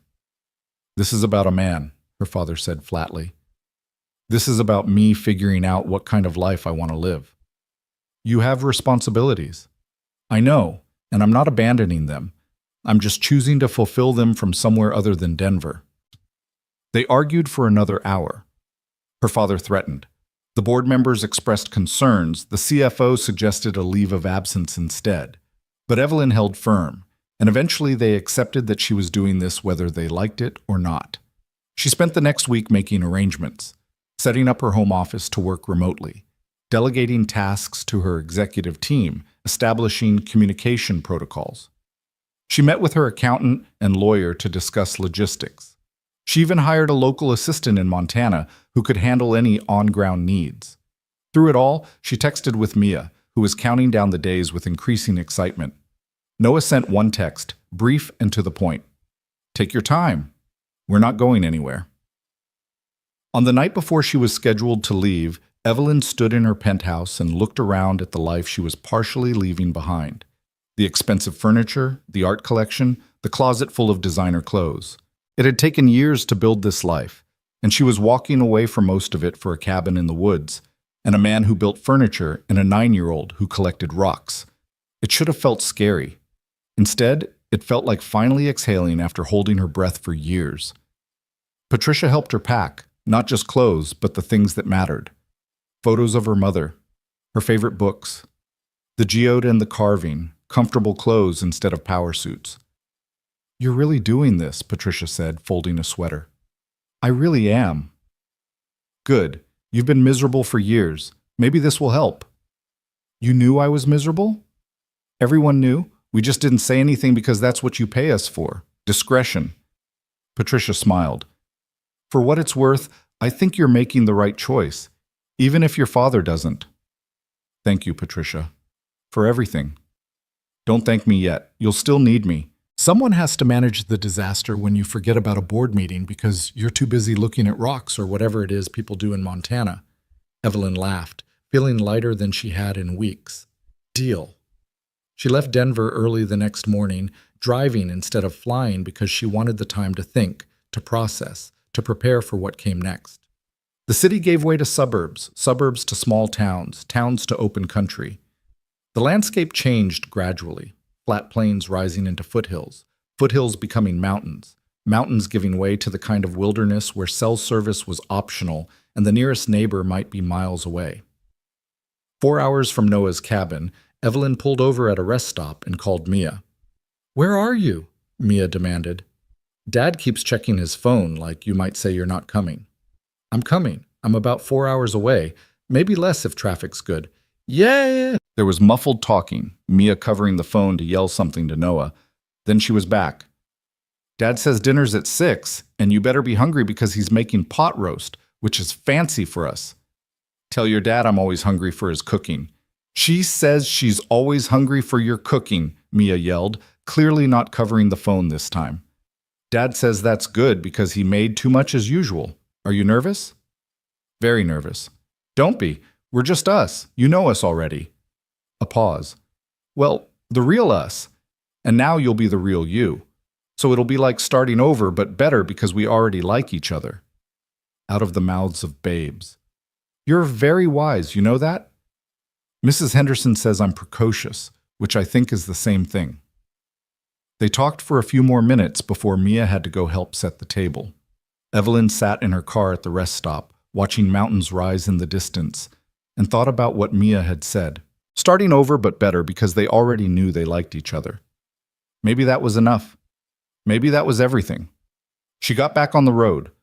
The last hour of the drive felt eternal and too fast at the same time. Every mile brought her closer to a future she'd chosen instead of inherited, and with every mile the knot in her stomach tightened. What if this was a mistake? What if she couldn't make it work? What if Noah realized she was too damaged, too complicated, too much? But then she turned onto the gravel road that led to his cabin, and she saw Mia standing at the end of the driveway, bouncing on her toes with excitement, and all the doubts fell away. Evelyn parked and barely had time to get out before Mia launched herself forward, wrapping her arms around Evelyn's waist. You came. You really came. I promised I would. Evelyn hugged her back, feeling tears prick her eyes. Come on, Dad's inside pretending he's not nervous, but he keeps checking the pot roast like it's going to burn, even though it's not even time yet. Mia grabbed Evelyn's hand and pulled her toward the cabin. Noah appeared on the porch, wearing jeans and a button-down shirt that looked suspiciously new, his hair still damp from a shower. He smiled when he saw her, tentative but real. You made it. I made it. Evelyn climbed the porch steps, still holding Mia's hand. 4 hours and 2 gas station coffees later, but I made it. Good. He looked at her like he was memorizing her face, checking to make sure she was real. Welcome home. Home. The words settled over her like a blanket, warm and safe and exactly right. Come see my room, Mia demanded. I cleaned it and everything, well, mostly everything.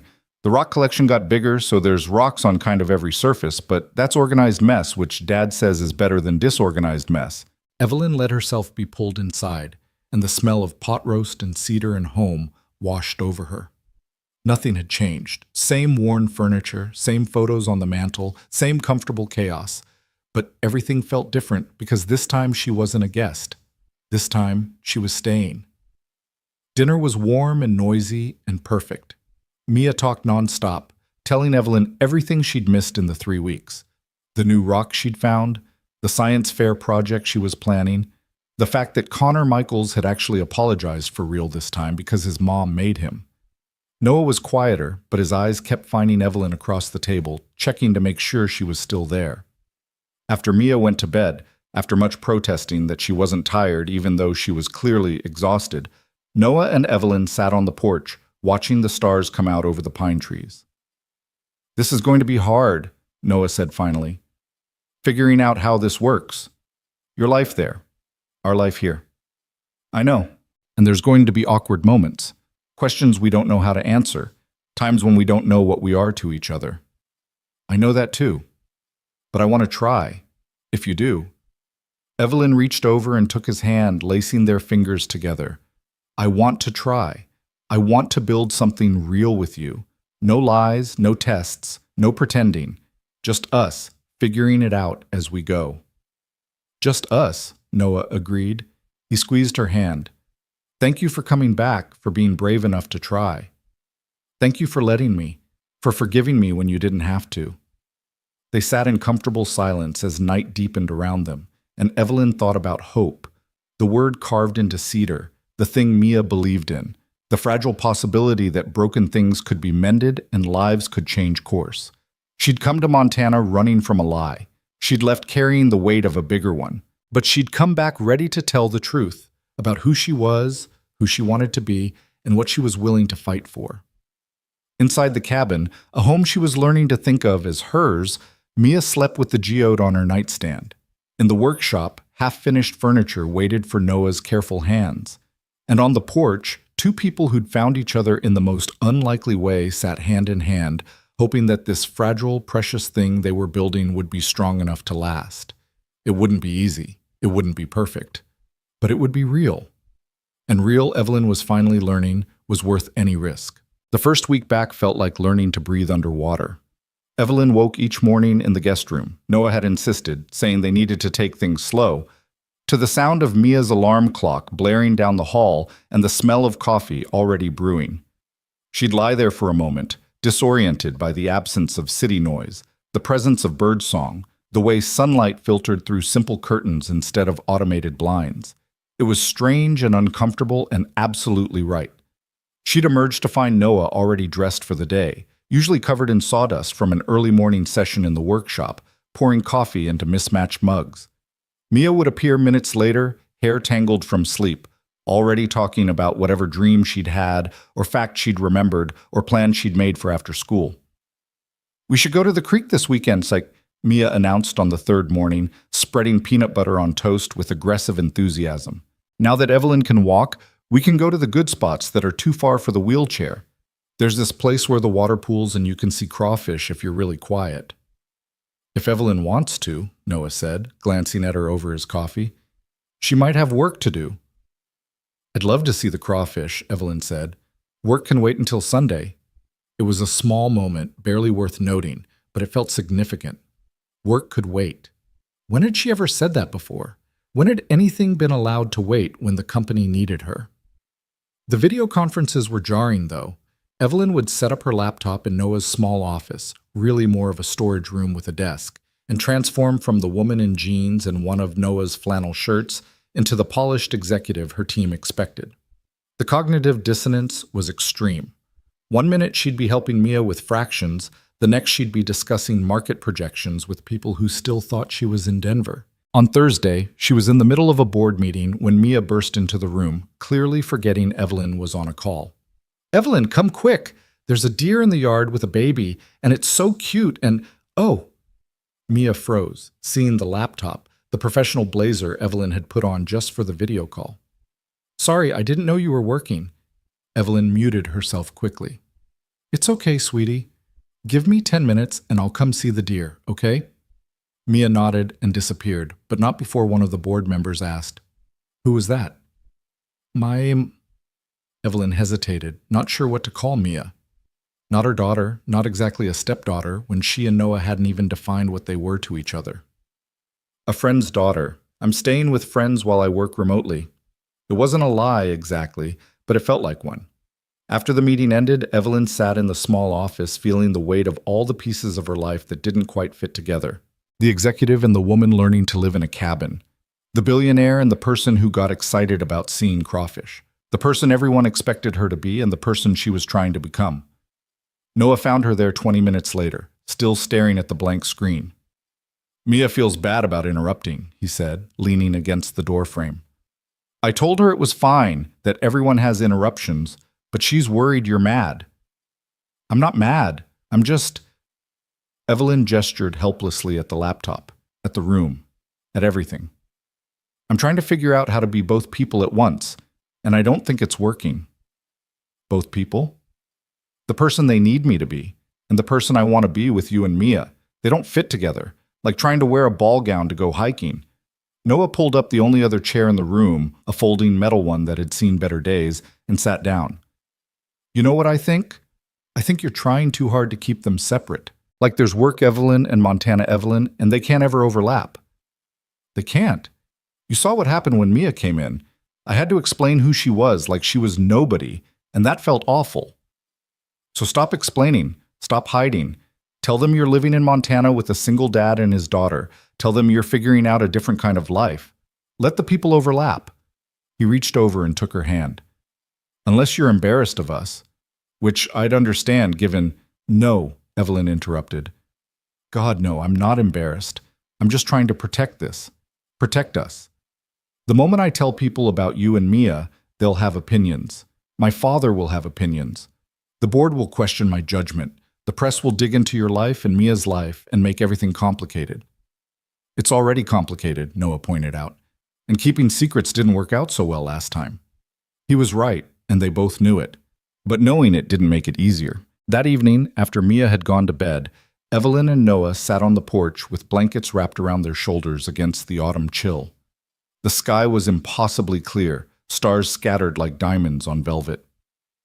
I need to tell you something, Noah said, his voice quiet, about why I'm being so careful, about why I keep saying we should take things slow. Evelyn waited, sensing this was important. After Sarah died, I dated someone. About a year later. Rachel. She was nice, normal, a teacher at Mia's school. We went out a few times, and I thought maybe I could do this. Maybe I could move forward. He was staring out at the dark trees, not looking at Evelyn. Mia got attached really fast. Started calling Rachel her friend, talking about her all the time, asking when she was coming over, and then Rachel decided it was too much. The widower with a kid, the baggage, the whole situation. She ended it after 2 months. Mia was devastated. Not because she understood what dating was, but because she thought she had a new friend, and suddenly that friend was gone. She cried for weeks, asked what she'd done wrong, why Rachel didn't like her anymore. His voice cracked slightly. I swore after that I wouldn't bring anyone into her life unless I was absolutely sure. Unless I knew they were staying. Evelyn felt the weight of that responsibility settle on her shoulders. And you're not sure I'm staying. I want to be sure. But Evelyn, you've got $1 billion company and a penthouse in Denver and a whole life that has nothing to do with a cabin in Montana. What happens when winter comes and it's 20 below and the power goes out and you're stuck here for days with nothing to do? What happens when you miss the museums and restaurants and culture? What happens when being here stops feeling like an adventure and starts feeling like a prison? You think I'll leave. I think you might realize this isn't what you want. And that's okay. It's your right to change your mind. But Mia's already so attached to you. If you leave again, it'll break her heart. And honestly, it'll break mine too. The confession hung in the cold air between them. Evelyn turned to look at him, at the vulnerability in his face, the fear he was finally admitting. I can't promise I won't make mistakes, she said slowly. I can't promise this will be easy, or that I won't have moments where I don't know if I can do this. But Noah, I drove 4 hours to get here. I restructured my entire life. I stood up to my father in a boardroom full of men who think I'm crazy. I didn't do that on a whim. I did it because when I was in Denver, all I could think about was coming home. Here, to you, and Mia. It's only been a week. It's been a week that felt more real than the last 10 years of my life. A week where I woke up happy instead of dreading the day. A week where I laughed every single day, where I felt like I mattered for who I am instead of what I can do for other people. She shifted closer to him, the blanket sliding off one shoulder. I'm not saying there won't be hard days, I'm sure there will be, but I'm choosing this. I'm choosing you. Noah looked at her for a long moment, searching her face for certainty. Whatever he found there must have been enough, because he leaned forward and kissed her, soft and tentative and full of hope. It was their first real kiss. Everything before had been charged with uncertainty, weighted with lies and questions. But this was honest. This was two people deciding to trust each other despite the fear, despite the very real possibility of getting hurt. When they pulled apart, Noah rested his forehead against hers. Okay, he whispered. Okay, we try. For real this time. For real this time, Evelyn agreed. The next morning, Evelyn woke to find a note slipped under her door. Mia's handwriting, careful and round. Dad told me you're staying for real this time. I'm really happy. Can we have pancakes to celebrate? They had pancakes. And over breakfast, with Mia chattering about school and Noah smiling into his coffee, Evelyn felt something shift. This wasn't just an experiment anymore. This wasn't just running away from her old life. This was building a new one, piece by piece, pancake by pancake, conversation by conversation. The weeks that followed fell into a rhythm. Evelyn worked mornings while Noah was in his workshop and Mia was at school. She took calls, reviewed documents, made decisions that affected hundreds of employees and millions of dollars. But she did it in comfortable clothes, with breaks to refill her coffee and look out the window at pine trees instead of skyscrapers. In the afternoons, she'd close the laptop and rejoin the world of the cabin. She learned to help Noah in the workshop, sanding edges and applying stain under his careful instruction. She discovered she was terrible at it, but loved it anyway, loved the smell of wood and varnish, loved watching something take shape under her hands. She helped Mia with homework at the kitchen table, struggling through the new math they taught in elementary schools now, laughing when Mia had to explain it to her like she was the student. She learned to cook Noah's simple recipes, graduated from watching to helping to occasionally making dinner herself. And slowly, carefully, she and Noah navigated what they were to each other. They held hands on the porch. They kissed goodnight before going to their separate rooms. They had long conversations about everything and nothing, his childhood in Montana, her lonely upbringing with nannies and boarding schools, the dreams they'd had as kids, and the ones they were building now. One evening, about 3 weeks after Evelyn's return, Mia asked the question they'd been dancing around. "Are you and Dad dating?" She was working on a diorama for school, carefully gluing cotton balls to look like clouds. Because Lucy Chen says when adults hold hands and kiss, that's dating. Evelyn glanced at Noah, who suddenly looked very interested in the book he was reading. "I guess we are," she said carefully. "Is that okay with you?" Mia considered this, adding another cotton ball to her sky. "Will you get married?" Noah started, but Mia talked over him. "Because if you get married, that would make you my stepmom, right? Which would be cool because then I'd have a mom again. Not the same as my real mom, but still a mom." Evelyn's throat tightened. "Sweetie, your dad and I are just starting to figure out what we are to each other. Marriage is way down the road, if it happens at all. But you like him, right? And he likes you.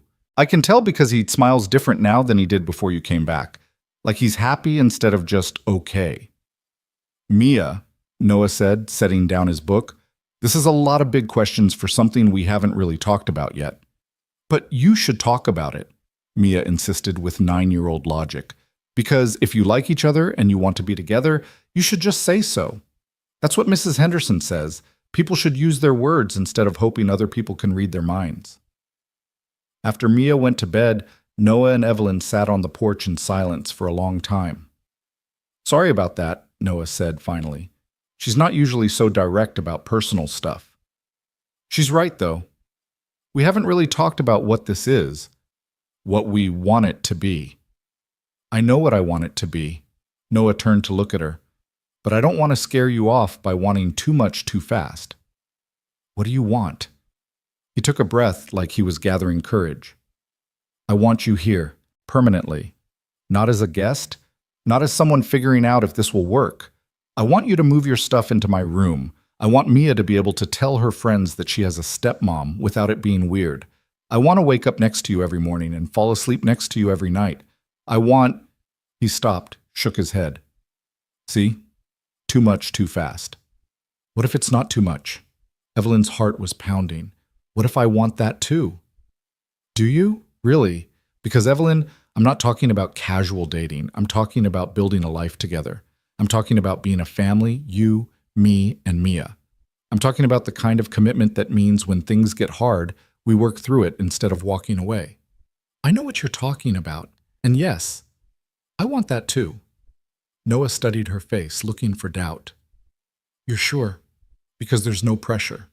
We can keep taking things slow if you need more time. I spent 30 years taking things slow, being careful, making sure every decision was the right one according to everyone else's standards. And I was miserable." Evelyn reached for his hand. "The only time I've been truly happy in the last decade was here, with you and Mia. So yes, I'm sure. Terrified, but sure." "Terrified of what?" "Of messing this up, of not being a good enough mother figure for Mia, of you realizing I'm too damaged, too complicated, too much work." She laughed shakily. "Of all the ways this could go wrong." "You want to know what terrifies me?" Noah asked. "The idea of not trying, of letting fear keep us from something that could be amazing just because it might not work out." He pulled her closer. "We're both scared. That's okay. We'll be scared together." They sat wrapped in each other's arms as the temperature dropped and the stars wheeled overhead, and Evelyn felt something settle in her chest, a peace she hadn't known she was looking for. The next morning, she called her father. It was a conversation she'd been putting off, but Mia's questions had made it clear she couldn't keep living in two worlds without acknowledging it. "Evelyn," Charles Grace said, his voice as clipped and businesslike as ever, "I trust you're calling to tell me when you're coming back to Denver." "No, Dad. I'm calling to tell you I'm staying in Montana." Indefinitely. Silence. Then, don't be ridiculous. You have responsibilities here, which I'm handling remotely. My team is excellent, the work is getting done, and I'm available whenever they need me. This is about that man, isn't it? The one the board mentioned. Evelyn took a breath. His name is Noah Bennett.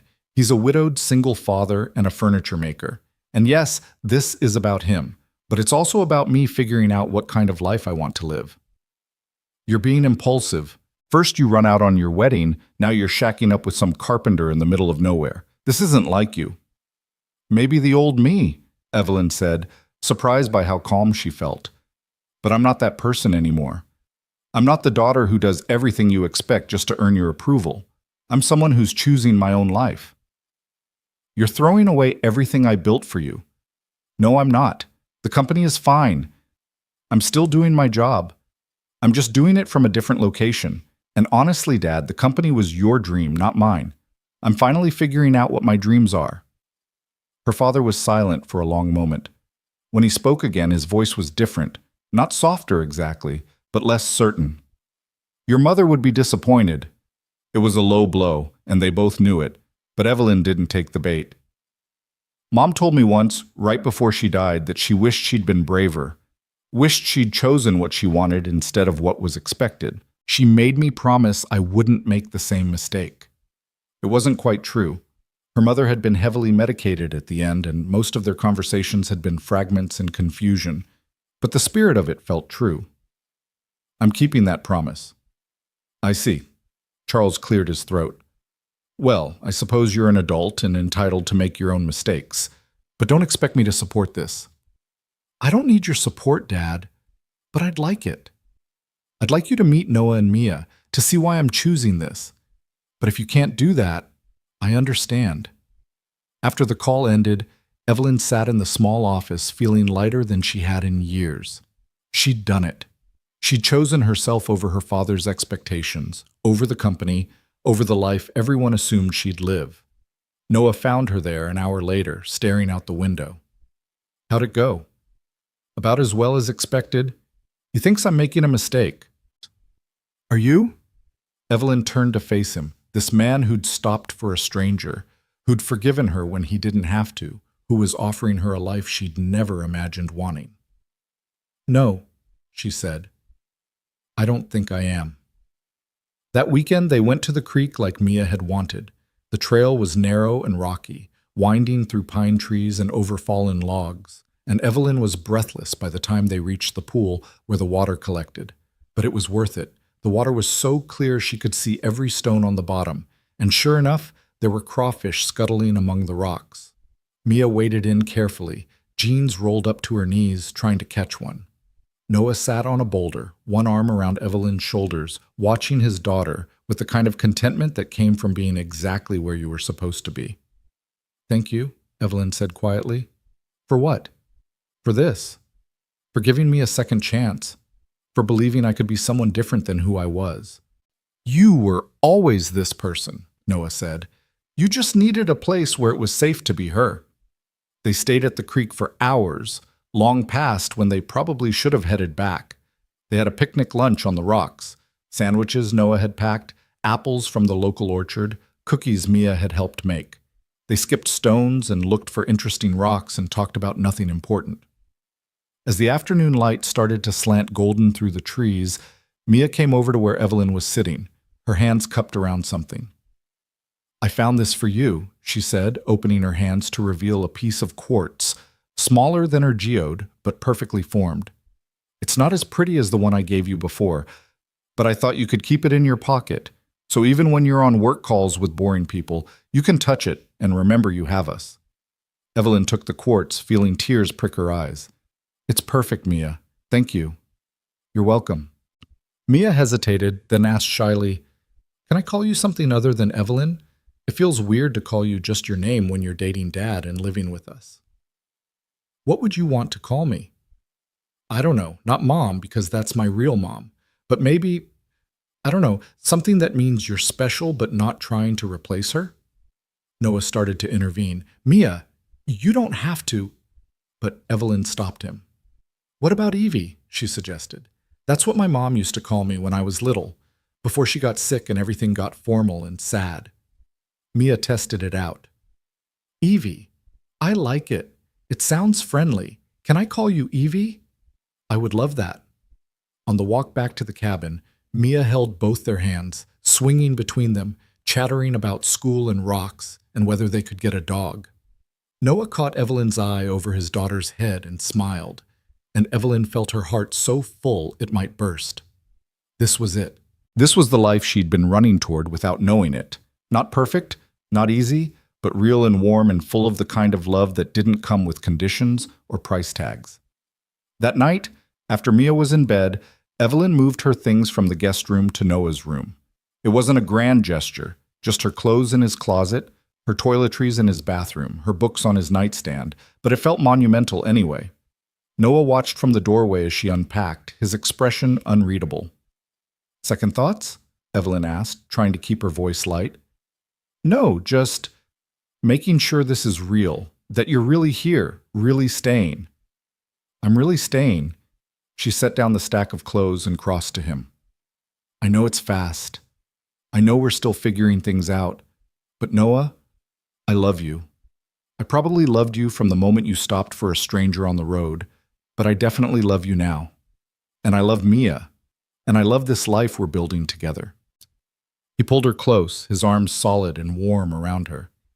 I love you too. Have since you told Mia her comic book theory about the girl with powers was profound. Maybe before that. Definitely by the time you stood up and told me the truth, even though you knew it would hurt. They stood there in the doorway between past and future, holding each other, and Evelyn felt the last pieces of her old life fall away. She wasn't Evelyn Grace, billionaire heiress anymore. Or she was, but that was just one part of her now. She was also Evie, Mia's almost stepmom. She was Noah's partner. She was someone who helped sand furniture and went hiking to see crawfish, and kept rocks in her pocket to remind her of what mattered. The next few weeks brought their own challenges.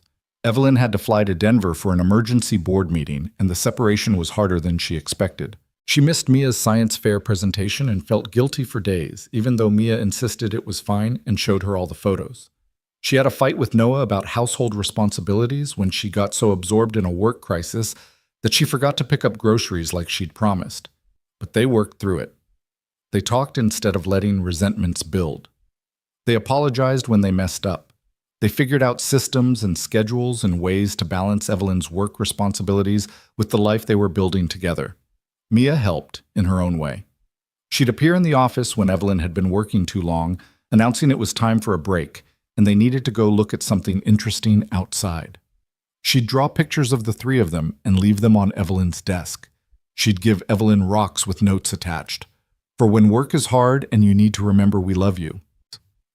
One evening in late November, with snow starting to fall and the cabin warm from the fire Noah had built, Evelyn's phone rang. Patricia. I'm sending you something, Patricia said without preamble. Check your email. Evelyn put her on speaker and opened her laptop. The email contained a single document, a proposal for restructuring her role at the company. Instead of CEO, she'd become chair of the board, with someone else handling day-to-day operations. She'd be involved in major decisions, but not responsible for the minute-by-minute management that required her constant attention. I didn't ask for this, Evelyn said slowly. I know, but I've been watching you for the last 2 months, and you're happier than I've ever seen you. You're also exhausted from trying to do 2 full-time jobs. This would give you the flexibility to actually live in Montana instead of just surviving there between video calls. Patricia, the board is open to it. Your father is less opposed than he was. And I've already found 3 excellent candidates to take over as CEO. This could work, Evelyn, if you want it to. Evelyn looked at Noah and Mia, who were building a puzzle on the coffee table, their heads bent together over the pieces. She looked at the life they'd created, messy and imperfect and absolutely worth fighting for. Send me the details, she said. I want to see the full proposal. After she hung up, Noah asked quietly, What are you thinking? I'm thinking, Evelyn said slowly, that maybe I've been trying to keep one foot in each world instead of committing fully to either. And maybe it's time to actually commit. To Montana? To us. To this family. to building something that's mine, ours, instead of fulfilling someone else's vision of what my life should look like. She closed the laptop. I'm scared to let go of the company completely. It's been my identity for so long, but I'm more scared of losing this because I was too afraid to choose it. Mia looked up from the puzzle. Are you staying forever now? Like, for real forever? Yeah, baby, Evelyn said, the words feeling right and true and terrifying. For real forever. Mia launched herself at Evelyn, nearly knocking her off the couch with the force of her hug. Noah pulled them both close, and they sat there in a tangle of arms and laughter and joy. Outside, snow continued to fall, covering the world in white. Inside the cabin, three people who'd found each other in the most unlikely way held on to each other and the future they were building one day at a time. It wasn't the life Evelyn had planned. It wasn't the life anyone would have predicted for her. But it was hers, chosen and fought for, and absolutely worth every risk she'd taken to get here. And that, she thought, as she kissed Noah and listened to Mia chatter about building a snowman tomorrow, was the only thing that really mattered. Winter arrived in earnest the week after Thanksgiving, transforming the Montana landscape into something from a snow globe. Evelyn woke one morning to find the world outside blanketed in white, the pine trees heavy with snow, the silence so complete it felt like the earth was holding its breath. She lay in Noah's bed, their bed now, watching him sleep, his face peaceful in the early morning light. 3 months ago, she'd been preparing to marry a man who'd laughed at her when he thought she was poor. Now she was here, in a cabin in the woods, in love with a man who'd stopped for a stranger and changed both their lives. Her phone buzzed on the nightstand. A text from Patricia. Board meeting today at 2 p.m. They want your decision on the restructuring proposal. No pressure, but 20 people are waiting to hear if you're stepping down or staying on. Evelyn had been avoiding this decision for 2 weeks, weighing every angle, considering every consequence. Stepping back from the CEO role meant admitting her father had been partly right, that she couldn't have both lives fully. But staying on meant sacrificing the peace she'd found here, the family she was building, the person she was becoming. Noah stirred beside her, his eyes opening slowly. You're thinking too loud, he murmured, pulling her closer. I can hear your brain working from here. Sorry. Big meeting today. The board wants my answer. And what are you going to tell them? I don't know yet.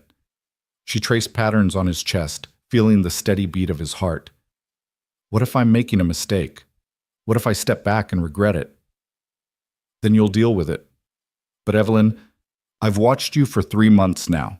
You light up when you're helping Mia with homework or learning to make furniture. You look exhausted and stressed after every board call. Your body's already telling you what you want. You just have to be brave enough to listen. Before Evelyn could respond, Mia burst through the door without knocking, already dressed for school and vibrating with excitement. It snowed, like really snowed. Can we build a snowman after school, a huge one? And can we go sledding this weekend? Zoe said there's a great hill by her house and... She stopped, registering that they were still in bed. Oh, sorry. Should I have knocked? Yes, Noah said, but he was smiling. What's the rule about closed doors? Knock first, wait for permission. I forgot because snow. Mia bounced on her toes. But seriously, snowman after school? If Evie doesn't have work, Noah said, glancing at Evelyn. I'll make time, Evelyn promised. Snow doesn't wait for meetings. After Mia thundered back downstairs, Noah kissed Evelyn's forehead. See, you're already choosing. You just haven't made it official yet.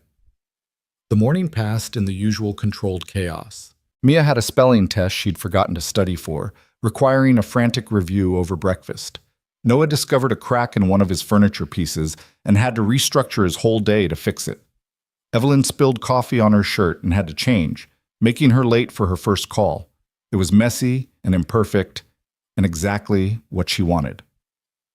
At 2 o'clock, Evelyn sat in the small office with the door closed, her laptop open to the video conference that would determine her future. The board members appeared one by one on screen, serious faces and expensive suits, sitting in conference rooms that felt like a different universe from her cabin in Montana. Her father was there too, his expression carefully neutral. They hadn't spoken much since their last conversation, communicating mostly through Patricia and terse emails. But he was there, which meant something. Evelyn, the board chair began, we've reviewed Patricia's proposal for restructuring your role. Before we discuss it, we'd like to hear from you. What do you want? It was a deceptively simple question. What did she want? Evelyn looked around the small office, at the photos of Mia she'd hung on the wall, at the geode on the desk, at the window that showed pine trees and snow instead of skyscrapers. She thought about this morning, about the chaos and laughter, and the way Mia had burst in without knocking.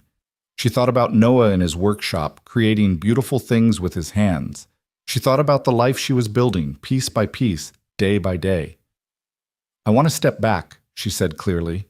I want to transition to chair of the board and focus on strategic direction rather than day-to-day operations. I want to live in Montana full-time and be present for my family. I want to be involved with the company. It's my legacy, and I care about it deeply, but I don't want it to be my entire life anymore. Silence. Then one of the board members asked, "And you believe you can fulfill your fiduciary duties from Montana?" "I've been doing it for 3 months. The company is thriving. My team is excellent. And frankly, some of my best strategic thinking happens when I'm not buried in operational details. I think this could actually make me more effective, not less." "Your father has concerns," the board chair said, glancing at Charles Grace. Everyone looked at her father, who'd been silent throughout. He cleared his throat, and Evelyn braced herself for the criticism she knew was coming.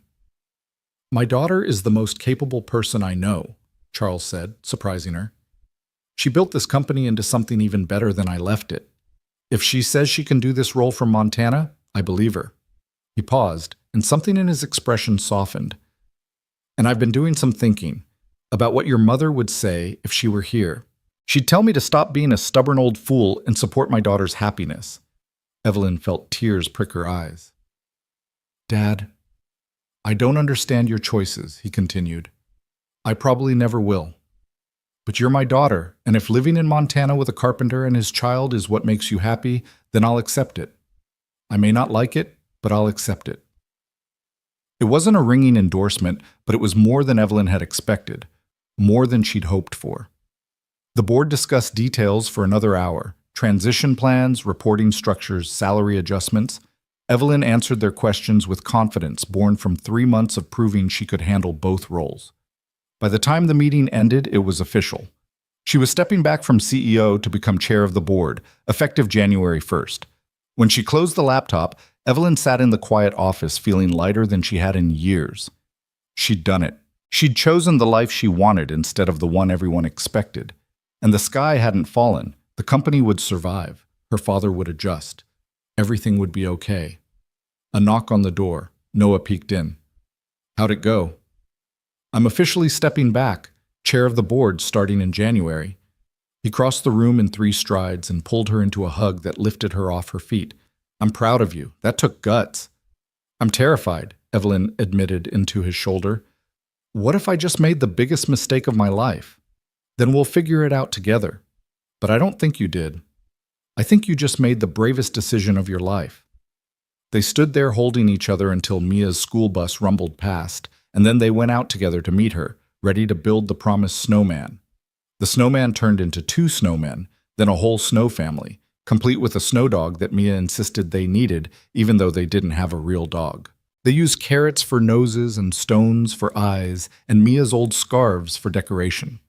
By the time they finished, all 3 of them were covered in snow and laughing so hard they couldn't breathe. "This is the best day," Mia declared, admiring their work. "Can every day be like this?" "Not every day," Noah said, "but some days. The good days." That night, after Mia had fallen asleep exhausted from playing in the snow, Noah and Evelyn sat by the fire with mugs of hot chocolate, watching the flames dance. "I have something for you," Noah said, setting down his mug.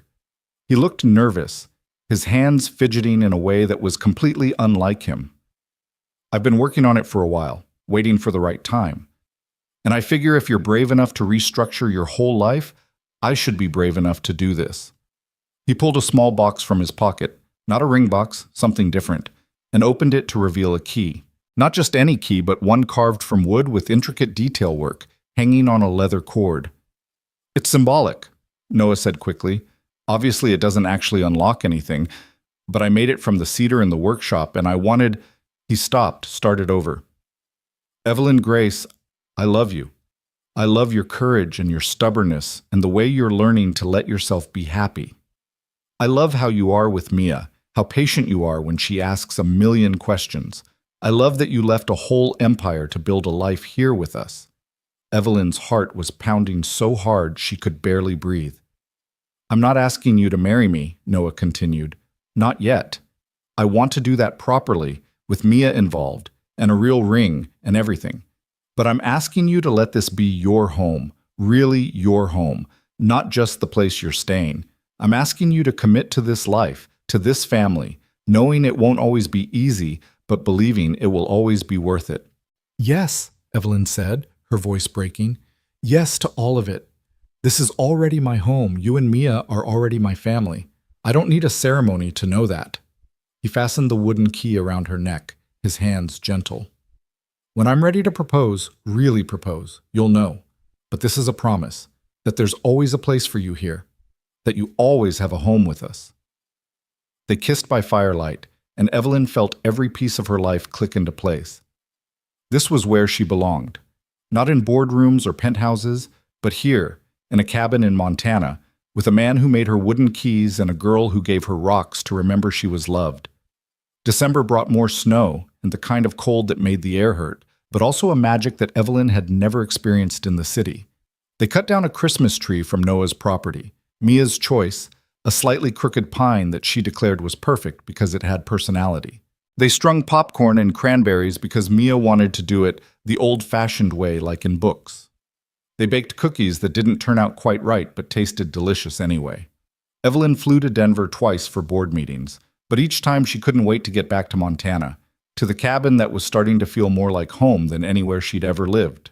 Patricia sent care packages, expensive coffee, and her favorite chocolates, with notes that said things like "surviving without you, barely," and "the new CEO is competent but boring." A week before Christmas, Mia asked if they could visit Sarah's grave. It was the first time she'd mentioned her mother directly in weeks, and Noah looked uncertain, like he wasn't sure if this was healthy or concerning. I want to tell her about Evie, Mia explained. I think she'd want to know that we're okay now, that we're happy. So they went to the small cemetery on the edge of town, where Sarah Bennett's headstone sat under a pine tree she'd apparently loved. Evelyn hung back, giving Noah and Mia space, but Mia waved her over. You should be here too. You're family now. They stood together in front of the grave, and Mia talked to her mother the way she talked to everyone, openly, honestly, with that uncomplicated directness that made Evelyn love her more every day. Mom, this is Evie. She's Dad's girlfriend, and she lives with us now, and I really like her. She's not trying to replace you because nobody could replace you, but she makes Dad smile again, and she helps me with homework, and she's teaching me about business stuff, which is pretty cool. Mia paused. I think you'd like her. She's kind, and she was really brave to leave her fancy life to be with us. That's the kind of brave I want to be when I grow up. Noah's arm came around Evelyn's shoulders, and she felt tears running down her face. They stood there for a long time in the cold, the three of them together, honoring the woman who'd come before while making space for the future they were building. On Christmas Eve, Evelyn's father called. She almost didn't answer. They'd been texting but not really talking. But something made her pick up. Evelyn, he said, his voice gruff. I wanted to wish you a Merry Christmas and to tell you something. Okay? I've been thinking about what you said, about your mother wanting you to be brave, to choose your own life. And I realized I've been angry at you for doing exactly what I always taught you to do, making hard decisions and standing by them. That's not fair. Evelyn sat down, shocked. Her father never apologized, never admitted fault, never showed this kind of vulnerability. I don't understand your choices, he continued, living in Montana, dating a furniture maker, stepping back from the company. None of it makes sense to me, but I can see that you're happy. Your assistant tells me you smile during video calls now. You didn't used to do that. Dad, let me finish. I'm not good at this kind of thing, so I need to say it all at once. He took a breath. I'm proud of you for having the courage to build the life you want instead of the life I wanted for you. And I'd like to meet him. This Noah Bennett and his daughter. Not to judge or criticize, but because they're important to you, which makes them important to me. Evelyn was crying now, couldn't stop the tears even if she wanted to. You mean that? I do. I'm thinking I could come visit after the holidays, if that would be all right. I'd like to see this place that made you brave enough to disappoint me. You could come for New Year's, Evelyn said. We're not doing anything fancy, but you'd be welcome. After they hung up, Noah found her on the porch, wrapped in a blanket, staring at the stars. Everything okay? He asked. My father wants to visit, to meet you and Mia. Noah was quiet for a moment. How do you feel about that? Terrified, but good. Like maybe all the pieces of my life can actually fit together after all. She looked at him. Are you okay with it? Having him here? If you want him here, then I want him here. Though, fair warning, if he's rude to you or Mia, I will ask him to leave. I don't care how rich or powerful he is. Evelyn laughed through her tears. Deal. Christmas morning was chaos and magic in equal measure. Mia woke them at 6, too excited to sleep, dragging them downstairs to see what Santa had brought. The gifts were modest compared to what Evelyn was used to. Books and art supplies and a new rock collection display case Noah had built. But Mia acted like every present was treasure. Evelyn gave Mia a telescope she'd ordered secretly, perfect for stargazing and satisfying her curiosity about space. She gave Noah a set of Japanese chisels she'd found online, the kind real craftsmen used. Both of them looked at her like she'd given them the moon. But the best gift was the one Mia gave her, a photo album she'd made herself, full of pictures from the last 3 months. Evelyn at the kitchen table helping with homework. Evelyn covered in sawdust from the workshop. Evelyn and Noah on the porch. Evelyn and Mia at the creek. Every photo was labeled in Mia's careful handwriting. Our family. I wanted you to have proof, Mia explained, that you belong here, that we're yours and you're ours. Evelyn couldn't speak, could only pull Mia into a hug and hold on while she cried happy tears. They spent Christmas Day exactly as they'd spent every other day, making food together, laughing at jokes that weren't funny, sitting by the fire while snow fell outside. It was simple and perfect, and everything Evelyn hadn't known she needed. That night, after Mia had finally crashed from her sugar high, Noah took Evelyn's hand and led her out to the workshop. He'd set up 2 chairs facing his current project, the dining table he'd been working on for months, now finished and gleaming with fresh polyurethane. I wanted to show you something, he said, pulling out a folder. These are commission requests I've gotten in the last 2 months. More work than I can handle alone, actually, and I was thinking... He paused, looking nervous. What if we expanded? Hired an apprentice, maybe 2. Turned this into a real business instead of just me in a garage. Noah, that's wonderful. But what does that have to do with me? I want you to be my business partner. Not just my partner in life, but in work, too. You know business, I know furniture. Together we could build something real, something ours. He pulled out more papers, sketches, plans, projections. I've been thinking about this for weeks. We could call it Bennett and Grace Furniture, or Grace and Bennett, or something completely different. But the point is, we'd be building it together. Evelyn looked at the plans, at the care and thought he'd put into this, at the future he was offering her. You really want to do this? Be business partners? I want to build a life with you in every way possible. And I know you need more than just helping Mia with homework and learning to cook. You need a challenge, something to sink your teeth into. This could be that thing, if you want it.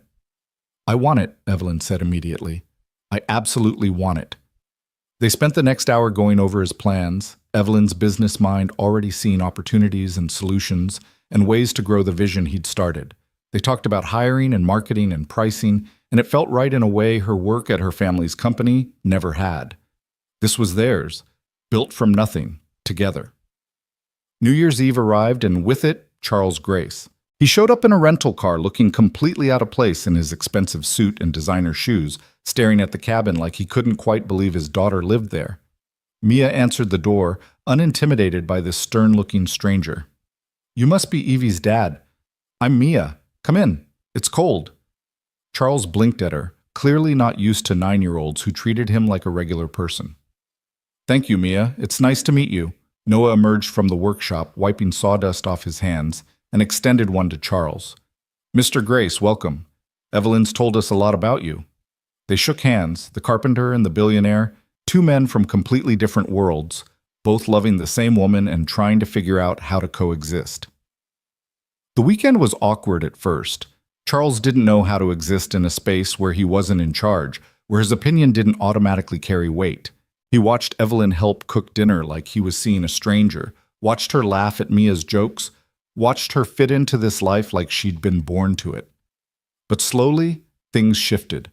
Mia showed him her rock collection, explaining each one with her characteristic enthusiasm, and Charles listened with what looked like genuine interest. Noah gave him a tour of the workshop, and they found common ground discussing business challenges and growth strategies. And at dinner on New Year's Day, something happened that surprised everyone. "I owe you all an apology," Charles said, setting down his fork. "Particularly you, Noah. I came here with judgments about your work, your life, your worthiness to be with my daughter. But I've watched you with her, and I've watched her with you, and I can see what I was too stubborn to see before. You make her happy, you and Mia both, and that's all that really matters." "Thank you," Noah said carefully. "That means a lot. Evelyn tells me you're starting a furniture business together. I'd like to invest if you're open to it, not to control anything or have a say in operations, just to help get it off the ground." Noah and Evelyn exchanged glances. "We'll think about it," Evelyn said. "But Dad, if we do accept investment, it's under our terms. This is our project." "I wouldn't expect anything less." Charles smiled, and it transformed his face into something almost warm. "You're so much like your mother. She was stubborn, too. Knew her own mind. It drove me crazy sometimes, but I loved her for it." After Charles left, with promises to visit again, with an actual hug for Evelyn, the cabin felt quiet. Mia was upstairs reading, leaving Noah and Evelyn alone in the living room. "Your father's not so bad," Noah said, "once you get past the terrifying exterior. He liked you, I could tell. He loves you, that's what I could tell." Noah pulled Evelyn close. "And speaking of love, Noah Bennett, if you're about to propose to me right now, I'm going to need a minute to prepare emotionally." He laughed. "Not quite yet, but soon. I'm thinking," he paused, considering. "I'm thinking spring, when everything's growing and new, when we've had a full winter together and you know what you're signing up for. Does that sound okay?" "That sounds perfect." They sat by the fire, planning a future that felt real and attainable and absolutely worth fighting for. Outside, snow continued to fall, blanketing the world in white. Inside, the cabin was warm with firelight and love, and the kind of peace that came from finally being exactly where you were supposed to be. January brought cold so severe that the pipes froze twice, and Evelyn learned how to thaw them with a hairdryer. February brought ice storms and power outages and long nights by candlelight. March brought the first hints of thaw, mud season as Montana locals called it, when everything was wet and messy and somehow beautiful anyway. Through it all, they built their life together. Bennett and Grace Furniture officially launched in February, with their first commissioned piece, a bed frame for a couple in Seattle, selling for more than Noah used to make in a month. They hired their first apprentice in March, a young woman named Sarah, Noah's choice of name, and it felt right, who was eager to learn and had real talent. Evelyn settled into her new role as board chair, finding she actually enjoyed the strategic thinking without the operational stress. She flew to Denver once a month for in-person meetings, and each time she was more eager to get back to Montana, to the life that felt like hers. Mia thrived with the increased attention from both of them. Her grades improved. She joined the school science club. She started drawing more, filling sketchbooks with designs for furniture pieces and rock formations and the world as she saw it. And through it all, Noah and Evelyn grew closer. They had their first real fight in March, about money and boundaries and her tendency to try to solve everything with her checkbook. They worked through it, learned from it, came out stronger. They learned each other's patterns, their needs, their triggers. They learned how to be partners in every sense of the word. Spring arrived slowly, tentatively, like the earth was afraid to commit after such a harsh winter. But by April, green was pushing through brown, flowers were budding, and the world felt full of possibility. On a Sunday morning in late April, Noah woke Evelyn early. "Get dressed, we're going somewhere." "Where?" It's a surprise. Trust me. They drove into the mountains, higher than they'd gone before, until they reached a meadow that overlooked miles of Montana wilderness. The sun was just rising, painting everything gold and pink, and wildflowers were starting to bloom in patches of color. Mia was already there, waiting with a blanket and a basket. Finally! Dad said you'd sleep forever, but I bet him you'd wake up fast. What's going on? Evelyn asked, but her heart was already pounding because she knew what this was. Noah took her hand and led her to the center of the meadow, where someone had placed stones in a circle.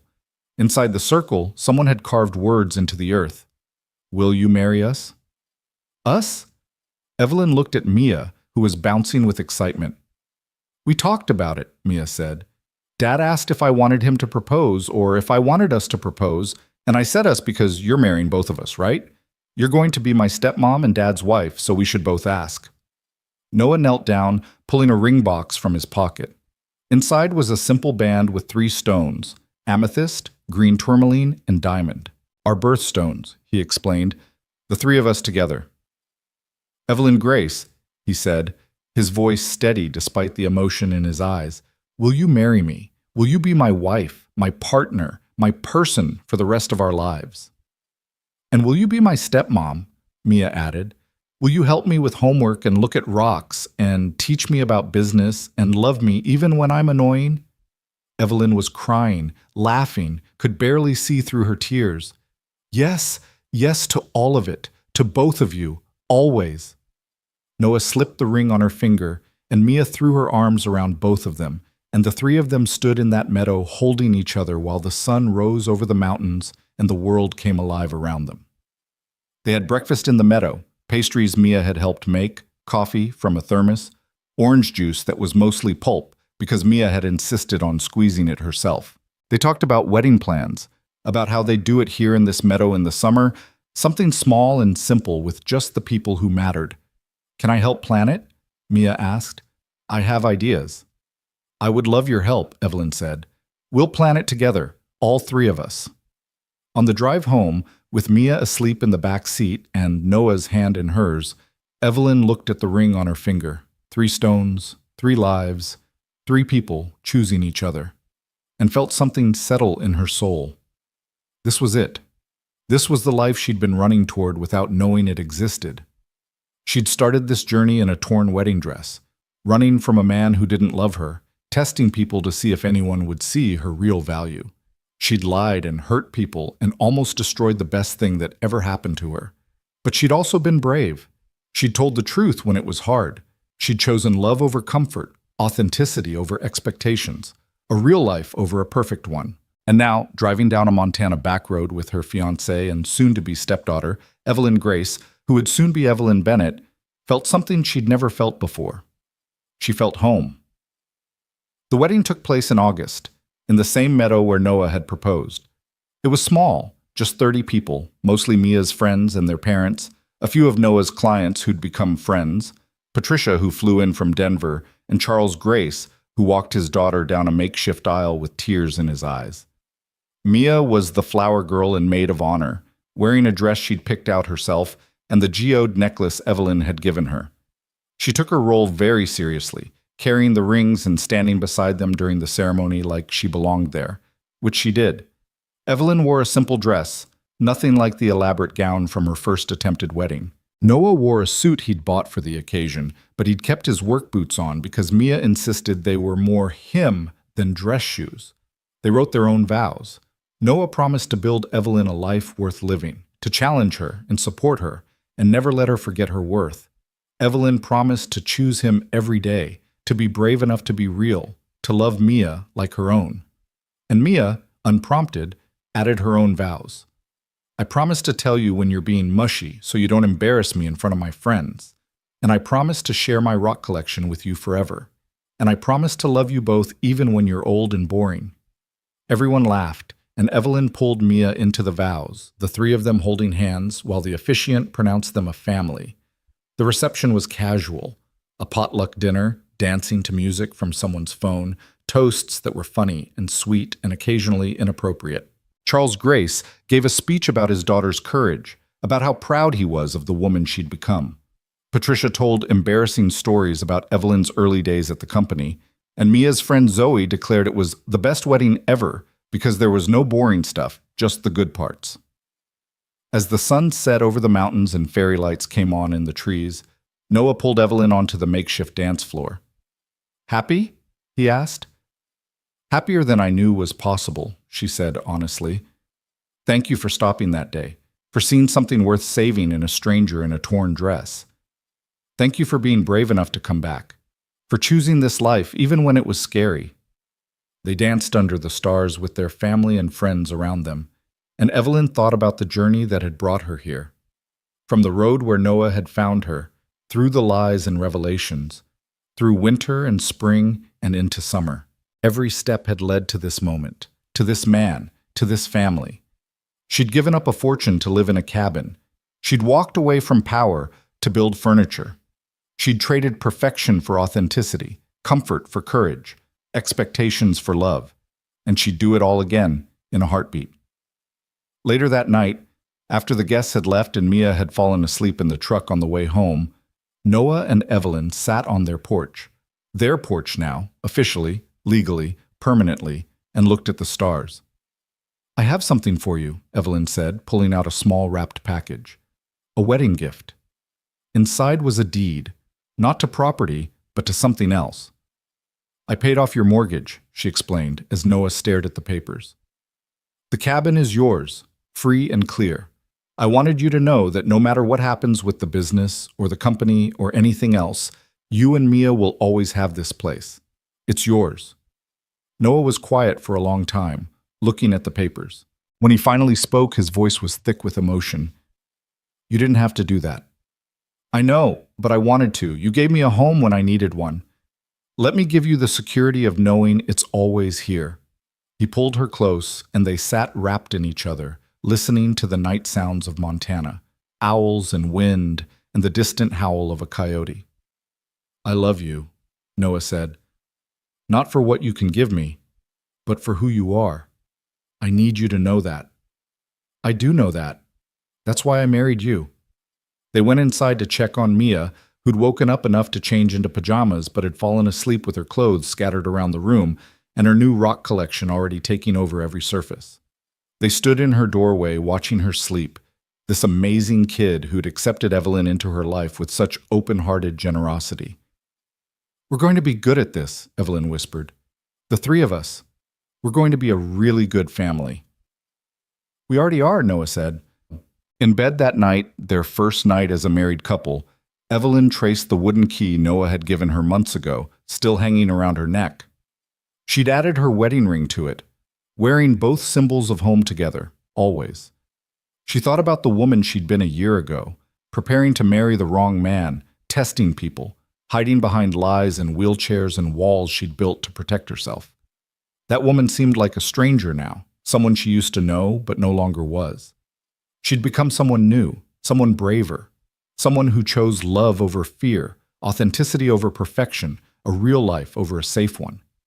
And as she drifted off to sleep in her husband's arms, in the cabin that was now their home, with their daughter sleeping down the hall, Evelyn felt something she'd been searching for her entire life without knowing it. She felt complete.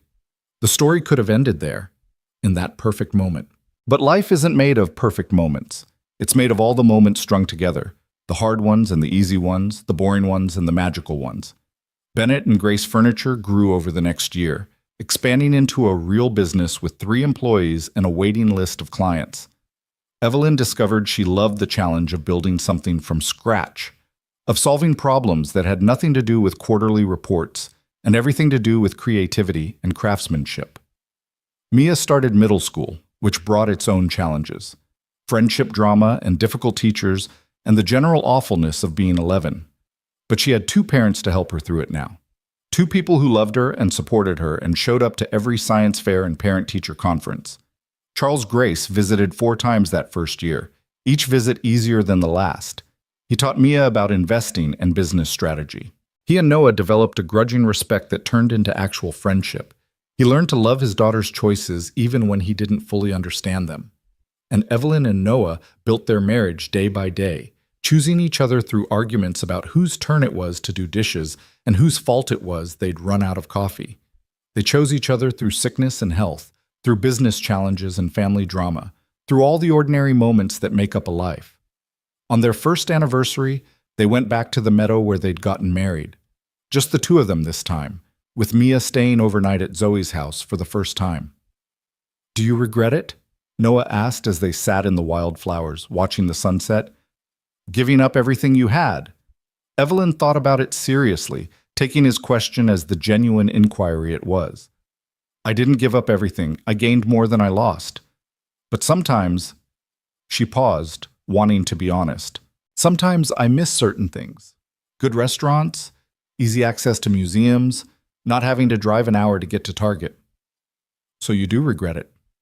"No, I miss those things the way you miss a friend who moved away, fondly, without wishing they'd come back, because what I have here is worth more than any of that." She looked at him. "I have you. I have Mia.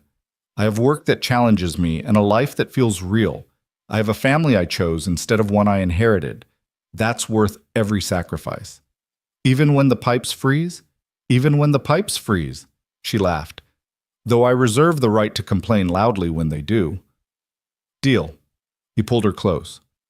"Thank you for choosing this, for choosing us, for being brave enough to build a life that doesn't look like anyone expected but feels exactly right. Thank you for stopping for a stranger in a torn dress, for seeing something worth saving." "I didn't save you," Noah said seriously. "You saved yourself. I just gave you a place to land while you figured out who you wanted to be." They watched the sun set over the mountains, and Evelyn thought about salvation and courage and the different ways people save each other. Noah had saved her by offering kindness when she needed it most, but she'd saved herself by being brave enough to accept that kindness, to be honest about her lies, to choose a different path.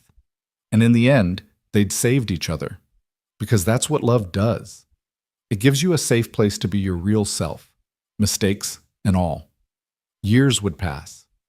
Mia would grow up and go to college and come back to Montana with a geology degree and big plans for the family business. Bennett and Grace Furniture would become known across the country for beautiful, handmade pieces that lasted generations. Evelyn would eventually step away from her family's company entirely, finding more satisfaction in building furniture and raising her family than in boardrooms and profit margins. But that was all in the future. In this moment, in this meadow, on their anniversary, Noah and Evelyn were just two people who'd found each other in the most unlikely way and chosen to build a life together.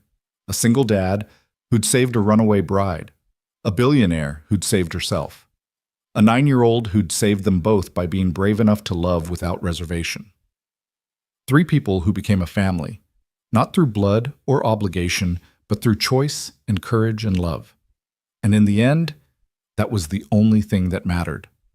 They drove home as stars came out over the mountains, back to their cabin where a light was on.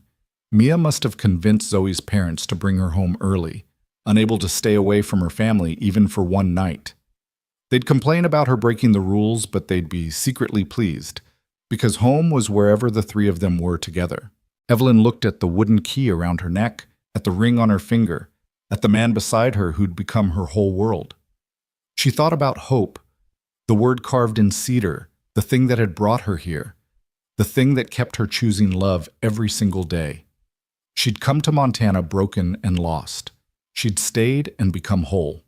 And that, she thought as they pulled into the driveway where Mia was waiting on the porch with a smile and a new rock to show them, was the best kind of happy ending. Not perfect, not easy, but real and earned and absolutely worth every risk it took to get here.